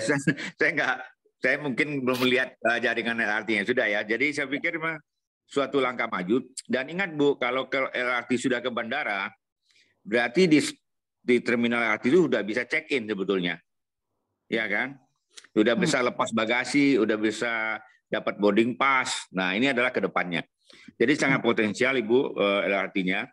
Apalagi di bawah akademisi Profesor Erika Bukhari ini memang luar biasa ini. Ya, kita ini sudah lewat lah masanya, tapi hanya memberikan saran ya Bu. Jadi yang penting itu keberlanjutannya minimum 3 tahun biaya operasi biaya pemeliharaan ini sudah tercakup melalui APBN dan APBD. Jadi sudah ada namanya penganggaran berdasarkan kerangka pengeluaran jangka menengah 3 tahun. Ya, nah, cuman siapa yang melakukannya seperti kalau nggak salah saya jaringan lintas timur ya, Kota Selatan. Itu kalau tidak salah di KPBU kan ya, melalui APBD payment ya, melalui EPI ya. Nah mungkin ini juga supaya aman nyaman gitu ya, melalui EPI juga lah, ya kan kira-kira ya. Sementara pendapatan ini kita anggap aja sebagai pemanis dulu lah ya. Jadi untuk apa namanya, yang penting selamat dulu lah LRT ini. Baik. Daripada nanti kritiknya banyak lagi dari gubernur yang lain ya mungkin ya. Terima kasih Pak Wendy. Assalamualaikum warahmatullahi wabarakatuh. Terima kasih warahmatullahi wabarakatuh. Dari perspektif finansial ya Pak Desmond. Terima kasih banyak. Pak Hermanto di Atmoko. Baik, terima kasih Pak Wendy. Assalamualaikum warahmatullahi wabarakatuh. Ya, yang terhormat Prof. Erika dan Bapak-Bapak yang lainnya. Ini mungkin saya saksi sejarah betul. Jadi sejarah pada waktu itu perizinan masih pada saya. Jadi mungkin saya yang ceritakan. Pertama pada waktu itu dalam waktu singkat itu diputuskan supaya ada angkutan yang ke arah Cakabaring ya. Kemudian yang saya tantang nih teman-teman di sub gimana nih? Saya mereka agak sulit ya di sub provinsi. Tapi sekarang Kadisubnya jadi sekda nggak salah ya. Nah, kemudian saya panggil konsultan, saya bilang ini bisa nggak dilaksanakan. Nah, karena dalam waktu 1-2 bulan, akhirnya kita ambil trasenya monorail. Waktu itu sudah ada studi monorail. Nggak salah dari PT Pembangunan Jaya Pak Wendy dari Pak Bambang itu kita ambil aja itu, saya bilang begitu. Jangan konsekuensi akan berakibat macam-macam. Pertama ya ada lengkung-lengkung kecil-kecil karena kita berusaha supaya pembebasan lahan sekecil mungkin. Nah, sehingga kita gunakan trase yang ada dan di daerah di atas jalan sebagian besar di atas jalan tidak membebaskan lahan karena waktunya mepet nggak mungkin selesai. Kemudian yang kedua, tidak melalui daerah-daerah yang komersial disampaikan tadi. Nah, karena sedapatnya lagi. Nah, itu yang ceritanya dulu. Alhamdulillah terus jalan dan sebagainya. Memang tersiok-siok ya, untuk ininya awal-awalnya ini. Alhamdulillah sekarang sudah mulai ini. Karena intinya adalah kalau tidak melalui daerah-daerah komersial, memang perlu integrasi. Waktu itu kami minta juga supaya Pemda masuk supaya pengaturan trayek-trayek angkutan kota dan itu sekarang sudah lebih baik. Karena kalau nggak ada pengaturan lebih lanjut terhadap trayek-trayek agak susah ya mungkin. Ya, dengan cara ini saya pikir dengan Prof. Erika tadi sudah bagus. Ada salah satu lagi mungkin yang beberapa bulan yang lalu saya usulkan juga supaya ada kegiatan-kegiatan di stasiun.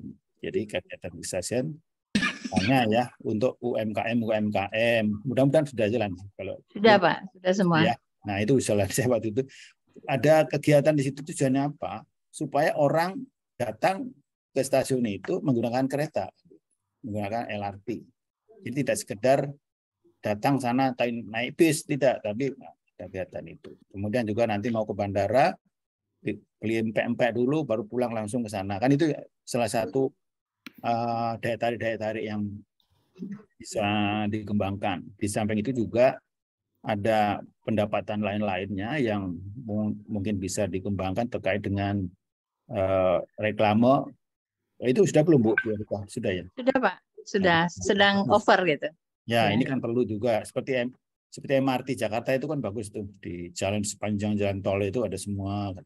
Ini juga yang belum dimanfaatkan, belum dimanfaatkan di stasiun dan daerah-daerah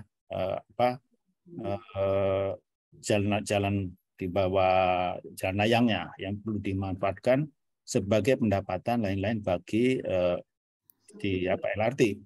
Karena kalau kita mengandalkan dengan subsidi dari Kementerian Perhubungan yang kira-kira 100 miliar, gitu ya, kecil sekali, juga agak sulit ya mengembangannya. Dan kalau terlalu murah sekali juga ya ada kelihatan banyak tapi karena murah ya. Tapi kalau bisa sedikit-sedikit dinaikkan. Memang agak kalau terlalu seperti kayak Jabodetabek gitu, naikkan 1.000 saja sudah setengah mati. Sana sini sampai sini. Jadi memang ini jangan terlalu murah juga, tapi jangan terlalu mahal. Yang sesuai dengan kemampuan wilayah situ. Karena nanti kalau nanti begitu diberlakukan setengah komersial, susah itu langsung drop, belum diprotes segala macam. Itu dari sisi ininya ya.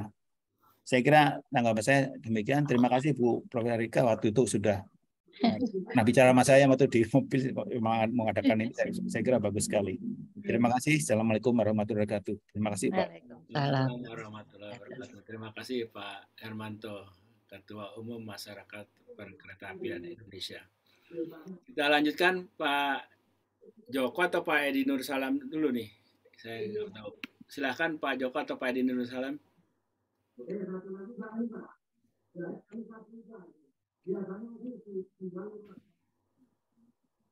Pak Edi Nur Salam, silakan duluan. Baik Pak Joko.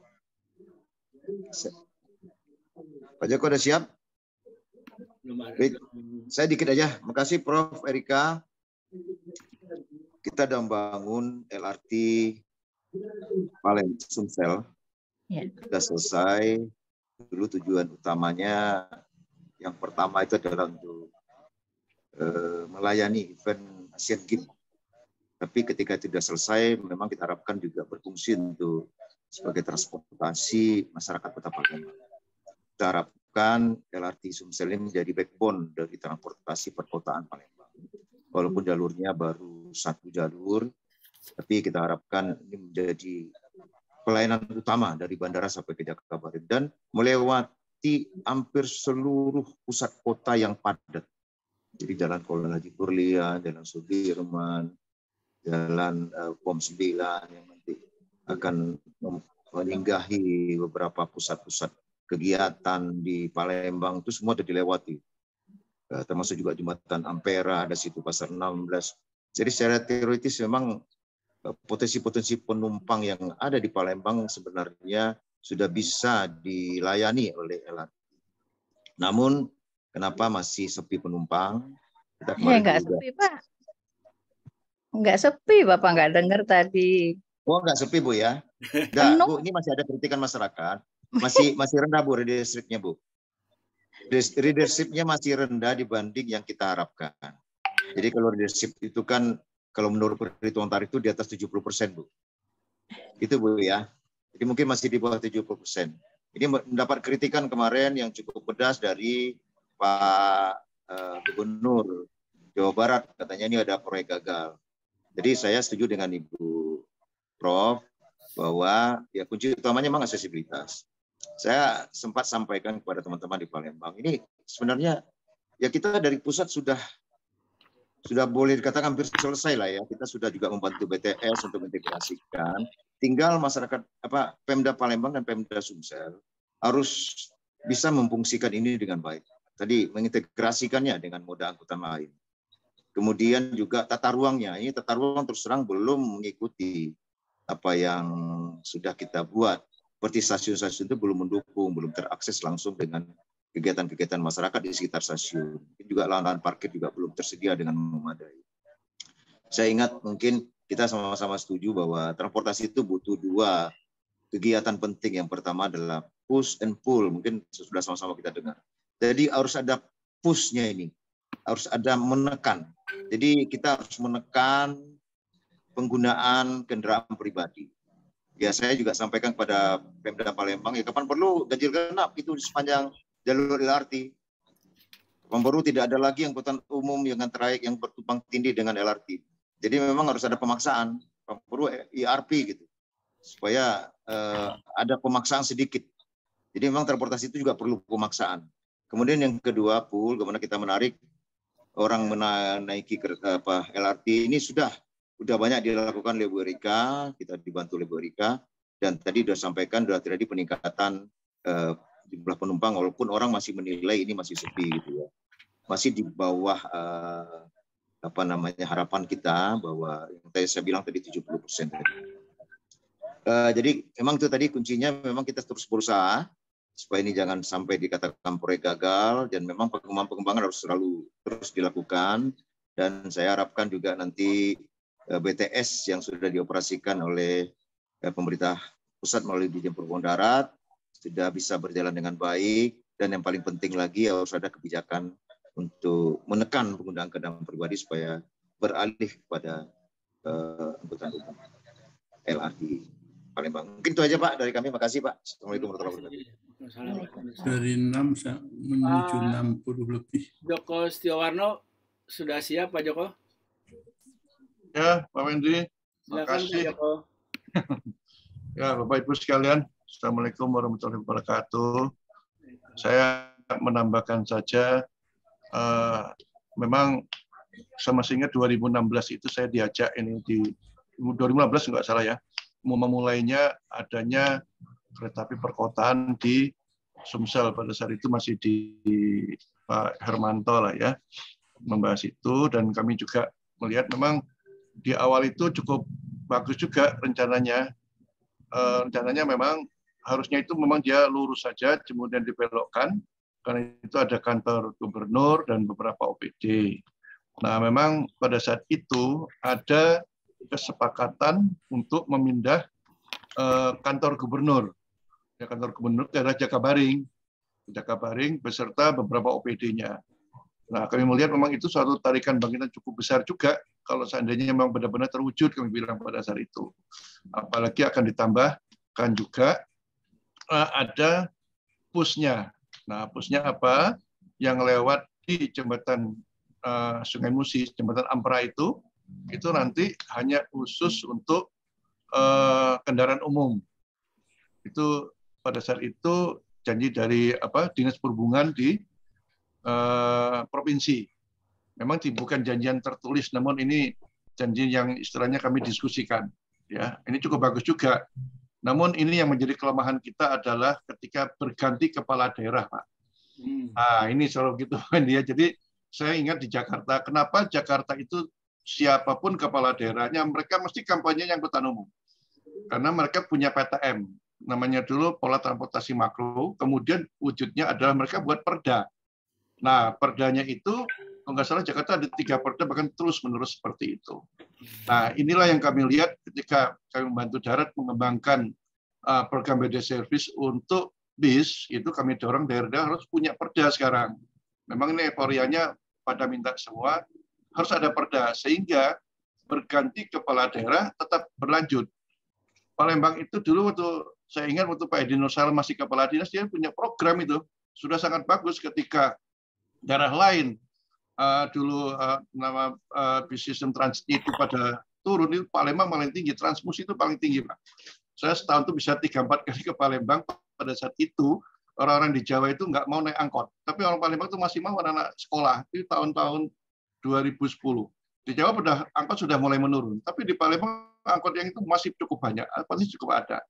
Nah, itu sudah dibuatkan, cuman kembali lagi ketika kepala daerahnya berganti, wali kotanya subsidi transmusinya tidak diberikan.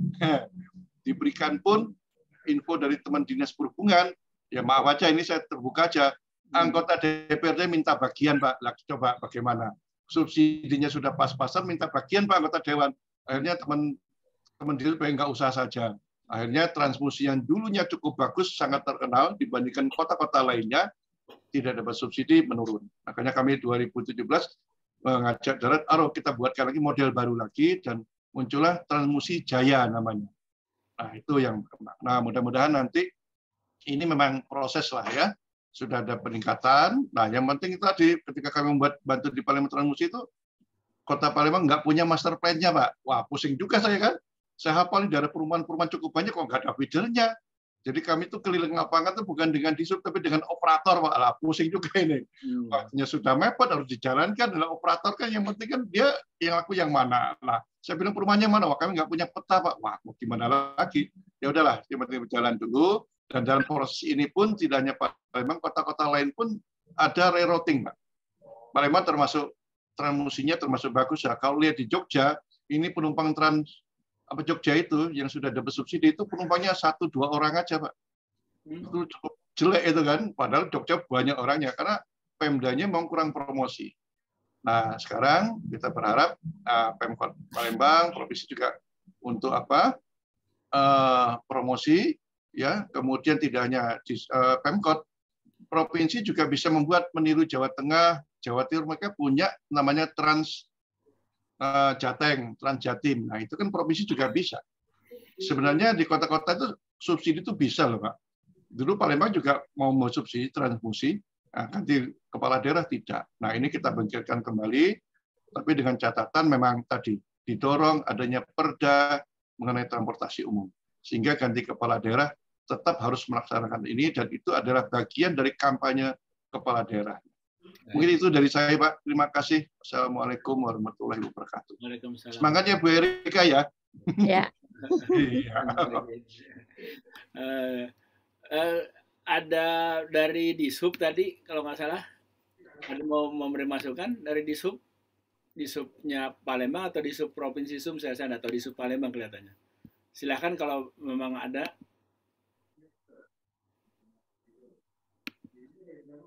Kalau belum, ini ada orang Palembang, Bu, di sini, Bu. Tapi dia dari udara, Bu, memantaunya. Namanya Pak Heri Bakti. Saya lihat itu. Pak Heri Bakti mau komentar tentang kampung halamannya enggak? Pak Dirjen, silakan Pak Dirjen Udara. Ya, Pak, saya orang Palembang, Bu Erika. Selamat kenal. Sudah jarang pulang, Bu Erika. Ntar dulu ini saya nih pegang HP ini jadi agak bingung juga nih. Ada. Jungkir balik. Iya, selamat kenal. Ya saya apresiasi juga tadi usaha-usaha dari Bu Erika dalam artian mengembangkan memang LRT ini yang dulu kita tahu mulainya kan memang untuk mendukung Asian Games ya. Kalau mendukung Asian Games, dulu pikiran kita kan utamanya pasti yang seperti Pak Desmond tadi bilang, mensupport penumpang ataupun orang-orang yang datang ke kota. Ke kota termasuk juga ke Jakabaring, tempat dilaksanakannya Asian Games. Tapi saya melihat khusus untuk udara nih, Bu ya, penumpangnya justru nggak berkembang. Baik dari kota mau ke airport, maupun dari airport ke kota, maupun tidak berkembang ya. Yang justru berkembang, justru memang yang tadi yang dijelaskan Bu Erika adalah hal-hal yang berkaitan dengan di sekitar pusat-pusat pertumbuhan maupun kegiatan-kegiatan di kota. Tapi dari airportnya sendiri nggak ada. Apakah karena penunjangnya kurang, misalnya seperti tadi sempat disinggung-singgung oleh Pak Desmond bahwa untuk orang yang mau check-in di kota bisa enggak, satu. Kedua, untuk angkutan orang itu kan mau repot. Kalau barang-barangnya itu bagaimana misalnya? Apakah dari stasiun-stasiun itu bisa bawa koper apa segala macam naik ke atas itu, apakah akses-akses itu dimudahkan atau tidak? Demikian juga di airportnya sendiri. Di airport sendiri kalau saya sering pulang ke Palembang tidak pernah melihat itu ada promosi orang untuk menaik LRT gitu. Belum kelihatan. Pas sudah keluar kita lihat ada memang. Tapi dari dalam itu pas ambil barang atau di ruang tunggu kita tidak begitu melihat banyak gitu. Mungkin promosi-promosi orang supaya ingin mencoba LRT dari airport ke kota, tapi ke mana? Atau ke pusat, ke hotel mana yang terdekat misalnya, yang apakah ada disiapkan hal-hal seperti itu untuk memancing dulu. Itu Bu dari kami, terima kasih. Semoga usaha memperkembangkan Kota Palembang dengan LRT ini kita dukung sama-sama lah. Aku wong lahat, Bu. Melahat. Terima kasih. Wassalamualaikum warahmatullahi wabarakatuh. Waalaikumsalam warahmatullahi wabarakatuh. Pak Eri Bakti. Pak Eri Bakti ini dulu Dirjen dari Perhubungan Udara, Bu Erika. Oh. Ya. Ini Bu Erika, saya mohon maaf, ini pertanyaannya tadi bukan pertanyaan, masukan ya, begitu banyak sekali ya Bu Erika. Jadi memang dari tadi saya bilang, dari awal saya katakan bukan hanya dari kereta, dari darat, tapi juga dari laut dan juga dari udara. Jadi kali ini Bu Erika komplit. Ibu Erika sudah profesor, tapi kali ini seolah-olah mendapatkan sidang untuk berapa? S9 kali Ibu ya? Enggak komplain Pak, seneng aja. Silakan Bu Erika, ada juga yang berapa dari chatting itu kalau Bapak Ibu sekalian. Ini Mas. Iya, terima kasih Pak Wendy. Ya, saya juga senang sekali tadi dari Pak Desmond terutama tentang apa ya, dari sisi finansialnya nanti kita akan sampaikan ini Pak Desmond. Bagus sekali, perlu dipersiapkan itu sarannya Pak. Terima kasih Pak Desmond. Saya no comment tentang ini, memang belum ada kelihatannya, kita usulkan untuk diadakan Pak. Jadi saya apresiasi sekali. Jadi memang betul tadi yang pertama dengan yang terakhir tadi mengatakan memang tidak ada check-in-nya di bandara. Begitu keluar dari itu pesawat itu nggak ada pengumuman, benar Pak Heri? Belum ada memang. Kita tampung dan kita akan sampaikan kepada pihak LRT, mudah-mudahan segera dipenuhi itu Pak. Satu aja saya belum juga dipenuhin Pak, minta sama LRT. Saya minta foto yang di dalam LRT itu ditayangkan di luar Pak, di spanduk atau di banner gitu. Jadi begini, saya mau luruskan sedikit Pak Wendy. Kalau yang 62,5% itu bukan load factor, bukan ridership. Oke. Itu adalah apa namanya? Orang ditanya, diwawancara respondennya tadi, moda utama Anda adalah apa? Jadi kalau moda utamanya LRT, dia menjawab LRT gitu kan. Kalau moda utamanya itu becak, ya becak. Kalau model utamanya mobil pribadi, ya mobil pribadi. Nah, jadi dari 6% sampai 6,25% sampai 62,4% yang merubah moda utamanya sudah sedemikian signifikan. Namun kalau load factor yang dimaksudkan ridership tadi itu adalah jumlah penumpang dibagi kapasitas di gerbong tersebut gitu. Nah, itu yang kapasitasnya tadi kalau kita melihat dari hitungannya itu sudah memenuhi, bahkan ada yang kadang-kadang sudah tidak bisa bergerak lagi. Kalau memang ada waktu saya mau tayangkan sedikit ini Pak. Videonya teman kita nih, Pak Haris yang nggak bisa berdiri ini. Ya Pak ya, saya mau tayangkan dulu nih Pak. Baik.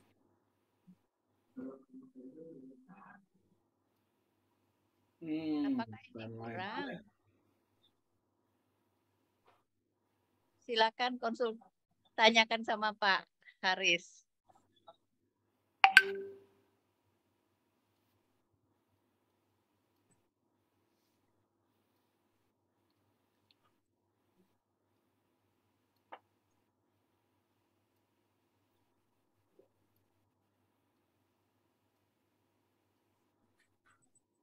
Ada suaranya?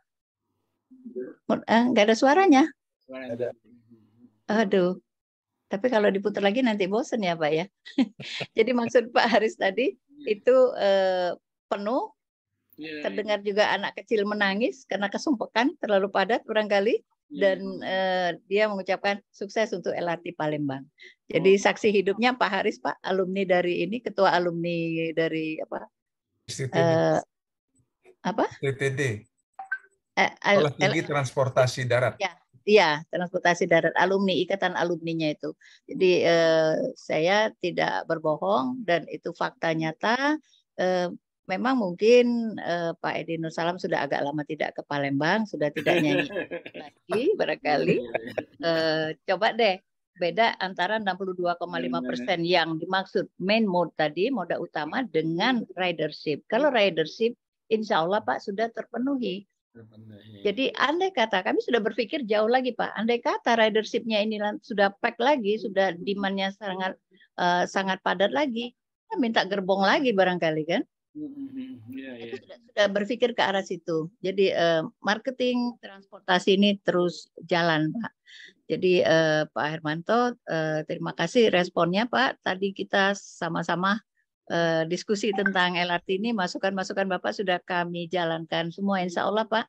Jadi stasiun-stasiun itu semua ada manfaatnya, walaupun UMKM-nya masih sedikit, tetapi event-nya banyak sekali yang dilakukan di sana.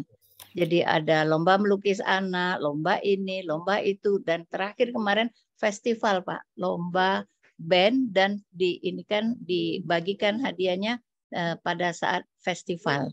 Itu cukup ramai dan memang hal-hal seperti ini, masukan-masukan dari yang mengusahakan LRT ini Pak Hermanto itu sudah kami sampaikan juga Pak. Alhamdulillah bisa berhasil di situ. Nah, saya ingin share sedikit Pak Wendy. Ya, Tapi memang disampaikan bahwa ya kita jangan kemurahan, jangan terlalu gratis-gratis amat gitu ya. Ya memang kita pengenalan gratis itu cuma angkotnya, feedernya itu cuma untuk pertama sekali sopir oplet itu tahu kalau memang ternyata ini rutenya menguntungkan. Security aja buat mereka. Sudah aman, kita pungut biaya ongkos nggak masalah. Ongkosnya murah juga nggak masalah. Nah, yang jadi perlu ini kita mungkin dari Pak Desmond nanti mungkin tertarik ini dari finansial kasar ya, orang teknik sipil hitung-hitungnya Pak. Jadi ada 3.500 di 2 rute feeder yang ada sekarang ya Pak ya. 3.500 jumlah penumpangnya. Dikali dengan 365 hari. Dikali 1 orang saja yang tadinya naik ojek, PP 30.000. Jadi ada berapa? 38,325 M. Sementara subsidi pemerintah cuma 5 M. Jadi pemerintah tuh tidak sadar sudah memberi subsidi lain yang tidak terlihat sebesar 33 M. Nah, ini intangible revenue ini yang perlu kita sampaikan. Ini saya temukan sendiri di lapangan, Pak. Betapa orang-orang tadi lebih aktif gitu. Dengan gratis selama 3 bulan ini dimanfaatkan betul transportasi itu tadi. Nah, sekarang sudah berbayar mulai hari ini, mulai berbayar sampai ke depan, sampai Desember, karena itu dari pusat. Dan pusat ada peraturan Menteri Keuangan, tetapi untuk tahun 2023 feedernya dibayar oleh, disubsidi oleh daerah, oleh Kota Palembang.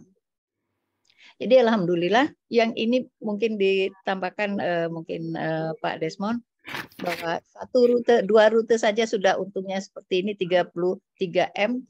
Bagaimana rute-rute yang lain? Kalau sudah banyak rute, jadi pemerintah itu tidak sengaja sudah mensejahterakan masyarakat. Bayangin aja Pak tadinya mau beli minyak goreng mahal kan, dengan menghemat itu dia sudah tenang-tenang aja. BLT tenang-tenang aja mereka. Jadi ini yang kita tidak terlihat yang bisa diinikan. Jadi perkembangan ini memang perlu kita update terus. Kalau saya mau tayangkan lagi nanti habis ininya, bahwa peningkatannya itu dari hari ke hari, ridership-nya juga sangat tinggi yang disampaikan tadi. Jadi Pak Edi Nur Salam, alhamdulillah yang Bapak usahakan dulu sudah ridership-nya sudah tercapai, Pak. Bukan di bawah 70%, tapi saya pikir sudah hampir 100%. Kalau 100% itu kan nggak mungkin dia all the time bisa 100%.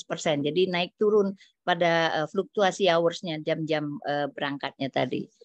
Nah, kemudian yang kita lihat dari Pak Joko tadi, alhamdulillah Pak Joko Dulu Pak Joko sih nggak minta data sama saya. Kalau minta data sama saya, OD 2004, 2008, 2011, 2021 komplit Pak matriksnya. Alhamdulillah. Jadi yang penting kita sekarang sudah menyadari bahwa kita tidak bisa sendiri-sendiri, bahwa kita saling bantu, dan data itu sangat penting. Data itu sangat penting. Nah, saya menyebut ini Pak dari chat dari Ina, Ibu atau Bapak Ina, Ibu Ina kali ya. Feeder belum optimal juga. Nah, dari mana angkanya Ibu bahwa feeder belum optimal? Mungkin kalau dari 2 yang ada itu sudah optimal, tapi belum ada semuanya. Feedernya belum rerouting dari 17 rute itu baru 2 dan 5 bulan November ini. Jadi kira-kira baru 7 yang akan ada bulan November ini. Jadi ya kalau dari segi belum optimal karena itu tidak ada, iyalah. Tapi kalau dari load factor mereka sangat optimal, bahkan 150% untuk yang daerah Sematang Borong yang dulunya tidak punya angkot. Kalau untuk Talang Kelapa sudah mendekati penuh, mendekati 100%. Tapi sangat padat di daerah Sematang Borong. Nah, jamnya belum optimal ya, ini kita antisipasi terus Pak. Waktu kita survei, kenapa ya pagi-pagi ini kosong? Orang sudah jam 5 pagi naik dari Sematang Borong sampai di Asrama Haji, kenapa kosong? Dia naik sendiri-sendiri. Ternyata jam operasinya kurang pagi.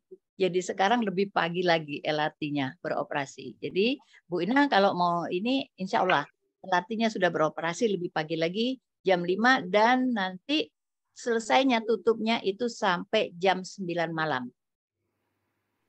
Jadi bukan main-main LRT itu, berusaha terus dan mengembangkan terus. Pendapatan kemarin kalau nggak salah 15 M yang tahun ini, kalau tidak salah 15 M. Nanti bisa diluruskan kalau dari LRT-nya datang hadir di sini. Jadi sebetulnya yang sudah diusahakan tadi ya ini suara feedernya tidak keluar, gerbong yang 3 perlu ditambah menjadi 4 atau 6 gerbong bila ridership-nya sudah lebih 70% atau lebih. Ya, insya Allah suara videonya tidak keluar ya. Tadi sudah dilihat ya dari situ. Mungkin kita sudah memprogramkan ke situ. Benar sekali. Kita akan berprogres terus. Sangat berterima kasih dengan masukan-masukan yang ada. Terutama Pak Joko nih yang selalu komunikasi, selalu turun ke lapangan gitu ya Pak ya.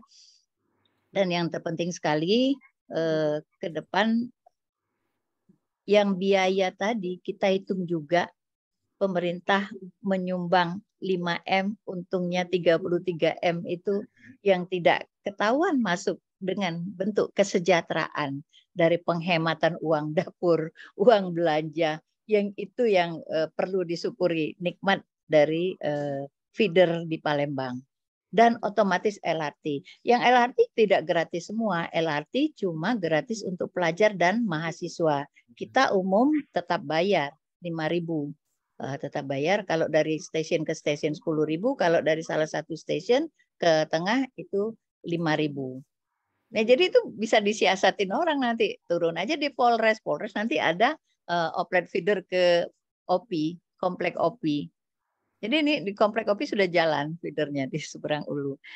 Jadi kami mengundanglah Bapak-bapak kalau ada acara bikin di sini aja. Jadi kita bisa diskusi di dalam LRT.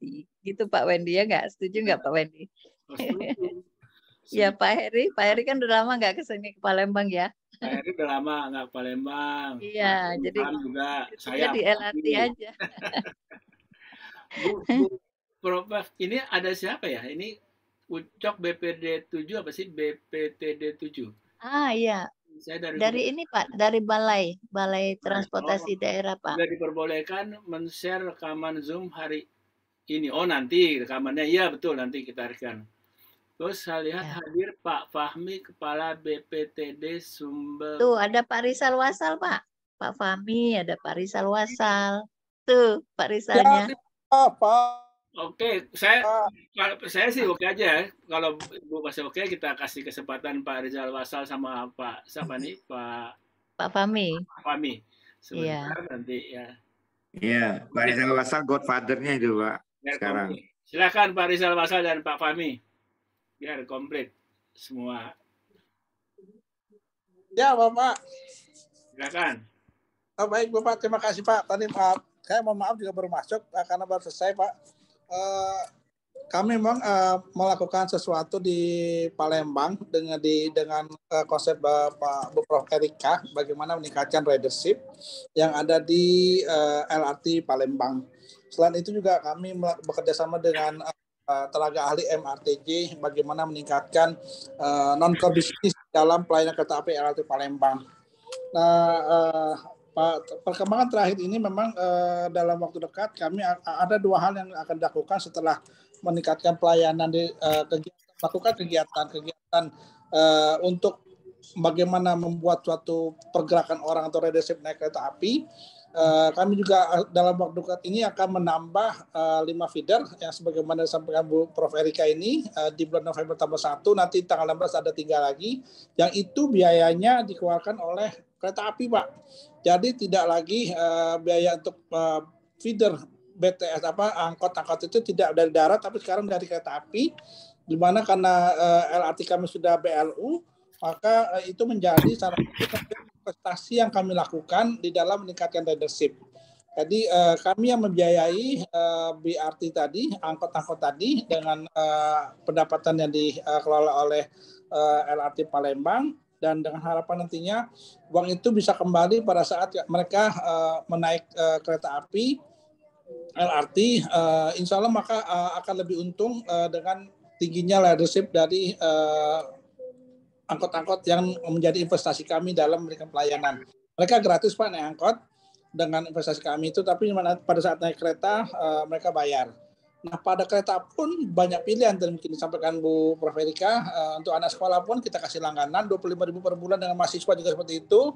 Ke depan para pegawai, Pak, para pegawai juga akan kita kasih langganan. Saat ini juga kita ada beberapa karcis yang gratis, seperti karcis Merdeka juga kita keluarkan dengan diskon khusus. Ini upaya-upaya kami dalam meningkatkan layanan ridership dari kereta api dengan bagaimana membuat suatu feeder-feeder baru yang selama ini memang belum tercapture, belum tertangkap dari layanan BTS, Pak. Nah, angkot ini melengkapi BTS untuk sebagai feeder dari ridership, dan semuanya itu konsepnya sudah disiapkan oleh Ibu Prof Erika ini. Itu yang sedang kami siapkan, Pak Bapak sekalian. Nah, dalam waktu dekat ini pun kami akan meluncing tiket integrasi, Bu Prof Erika. Jadi sekitar di akhir bulan November, di bulan 21-an, kita akan melonceng tiket integrasi antara kereta api dengan BTS dengan angkot. Jadi kalau sekarang nanti dengan konsep itu nantinya pada saat kita ingin melakukan subsidi, maka di situ melakukan dengan tepat sasaran, maka dengan data yang kita miliki, kita bisa memberikan satu subsidi yang terbaru bagi masyarakat di Kota Palembang. Yang kedua, integrasinya pun nantinya kita bagaimana satu tiket itu bisa mengetap untuk 3 kali untuk perjalanan yang di Kota Palembang, dikecualikan angkutan sungai, karena angkutan sungai belum bisa kami lakukan integrasi, namun baru dengan MRT, angkot, dan LRT Jabodebek. Ini yang akan kami lakukan di bulan November ini. Ada beberapa kegiatan yang intinya akan menaikkan dengan tujuan untuk menaikkan ridership dari LRT Kota Palembang. Demikian Bapak dari kami, mohon juga nanti dukungan dari para dosen, upaya-upaya kami ini bagaimana supaya lebih tepat sasaran yang kami lakukan, karena dengan konsep BLU ini kami juga sedang belajar, Bapak Ibu sekalian, sejauh mana BLU bisa melakukan upaya-upaya secara langsung menggunakan anggaran yang diperoleh dari pengelolaan angkutan LRT Jabodebek ini. Demikian Bapak, terima kasih Pak Wendy, Bu Prof, Bapak Ibu sekalian. Pak Rizal Wasal, Direktur Lalu Lintas Angkutan Kereta Api. Ini baru satu Pak Rizal ya, nanti ada beberapa lagi di agenda kita, mohon Pak Rizal juga berkenan untuk kita lanjut diskusinya. Pak, siapa tadi Pak Fahmi dari PTD apa berkenan untuk memberi masukan juga Pak Fahmi? Silakan Bro. Siap, Bapak. Terima kasih. Bismillahirrahmanirrahim. Assalamualaikum warahmatullahi wabarakatuh. Yang kami hormati Pak Wendy dan Bapak para senior semuanya, langsung saja Bapak. Saya Muhammad Fahmi memperkenalkan diri, Kepala BPTD Wilayah 7 Provinsi Sumatera Selatan dan Bangka Belitung, Bapak. Alhamdulillah sejak 2020 kami bersama-sama dengan teman-teman dari LRT, Bapak, melakukan kolaborasi, Pak. Bagaimana kemudian LRT Sumatera Selatan atau LRT Kota Palembang ini bisa meningkat ridership-nya. Nah, kami dari BPTD, Bapak, beberapa hal yang kami telah lakukan juga, mulai daripada rerouting dari by the service, bis-bis itu sudah kita lakukan dari awal. Kemudian tadi Pak Rizal sudah menyampaikan juga bahwa akan tambahan launching feeder daripada LRT, dan barangkali ini juga pertama kali di Indonesia, Pak, feeder-feeder ini menggunakan feeder-feeder yang nyaman dengan konsep ber-AC, dan sampai saat ini insya Allah akan kita launching secara bertahap, dan insya Allah dengan rute-rute yang kemarin kami sudah kaji, kita sudah survei bersama dengan tim dari Prof. Erika juga, itu sudah kita temukan titik-titik di mana bisa mendukung nanti kegiatan daripada masyarakat untuk menggunakan LRT itu. Ada satu hal barangkali Prof nanti yang sedang kami lakukan adalah dari Ampera, kami saat ini sedang menata kawasan Ampera yang memang cukup semrawut ya. Nah, ini yang sedang kami lakukan saat ini, dan nanti pada akhirnya mudah-mudahan kita juga bisa mensupport LRT dari segmentasi angkutan sungai. Dan kami juga menyampaikan bahwa sebetulnya kami ada konsep angkutan sungai perkotaan, karena bagaimanapun Sumatera Selatan atau Kota Palembang ini tidak bisa dipisahkan dari sektor sungai, dan pemanfaatan masyarakat dengan memanfaatkan angkutan sungai ini cukup besar sekali. Jadi ini sedang kita persiapkan, sedang kita bekerjakan beberapa tahap, dan insya Allah nantinya akan kami integrasikan juga dengan layanan di halte integrasi di kawasan Ampera. Barangkali itu Bapak yang dapat kami tambahkan, dan saya kira tadi sudah cukup banyak sekali yang disampaikan oleh Prof. Erika. Pada prinsipnya kami dari darat dan teman-teman kereta api sampai saat ini berkolaborasi dan bersinergi untuk mendorong supaya masyarakat dapat memanfaatkan angkutan massal LRT ini dengan sebaik-baiknya. Demikian saya akhiri. Wassalamualaikum warahmatullahi wabarakatuh. Waalaikumsalam warahmatullahi wabarakatuh. Silakan Ibu Prof. Erika untuk merespon dan sekaligus mungkin menyimpulkan untuk menutupnya. Mungkin kita ada hampir waktu juga. Silakan. Ya. Terima kasih Pak Wendy. Terima kasih kepada Bapak-Bapak. Belum ada Ibu yang respon dari tadi ya, Bapak semua. Terima kasih sekali, sangat mendukung sekali, dan memang penting kita untuk sosialisasi sejauh apa perkembangan yang sangat pesat ini. Tadi Bapak dengar sendiri apa yang disampaikan oleh Pak Rizal Wasal dan Pak Fahmi, dan memang sangat kencang. Saya juga perlu infokan, mungkin Pak Fahmi tadi belum masuk ya Pak Fahmi. Tahun ini Pak Fahmi MCC jadi akan mensupport TOD di Ampera. Jadi akan melengkapi apa yang diinikan Pak Fahmi. Jadi Amerika, MCC dari Amerika akan merencanakan itu. Insya Allah mudah-mudahan semuanya berjalan lancar, dan semua masukan sangat kami syukuri. Terima kasih, dan kami akan catat itu. Terutama masukan khusus dari Pak Desmond tadi kami akan teruskan Pak kepada ahlinya. Terima kasih, mudah-mudahan nanti akan disiapkan lah. Iya, itu tadi Pak Rizal dengar kan? Pak Desmond tadi minta kajian Pak, manfaatnya Pak, supaya bisa masuk itu. Dan itu decision maker-nya sudah di sebelah Bapak itu, nggak apa-apa Pak. Terima kasih banyak Pak Wendy. Mungkin saya akhiri sampai di sini. Pak Bu Erika. Silakan Pak Zahar, Pak Ketua Dosen Tran untuk menutup kata sambutan penutup. Silakan Pak Zahar. Ya Pak.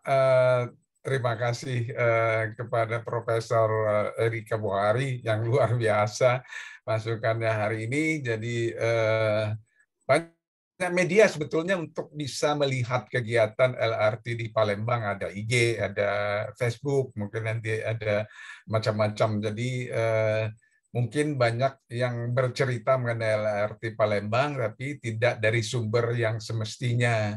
Dari Ibu Profesor Ika sudah menyampaikan itu. Mungkin nanti akan lebih terbuka lagi untuk hal-hal yang dibutuhkan. Terima kasih sekali lagi kepada Profesor Ika, Pak Wendy Ari Tenang yang sudah setia memandu acara ini setiap minggu, kepada Bapak-Bapak, Ibu semua. Mungkin nanti Ibu Erika gabung lagi ya Bu ya, untuk kita berdiskusi lagi. Alhamdulillah, demikian. Wassalamualaikum warahmatullahi wabarakatuh. Monggo Pak Wendy. Biasanya foto dulu Pak. Nah, kita foto dulu. Kita foto dulu.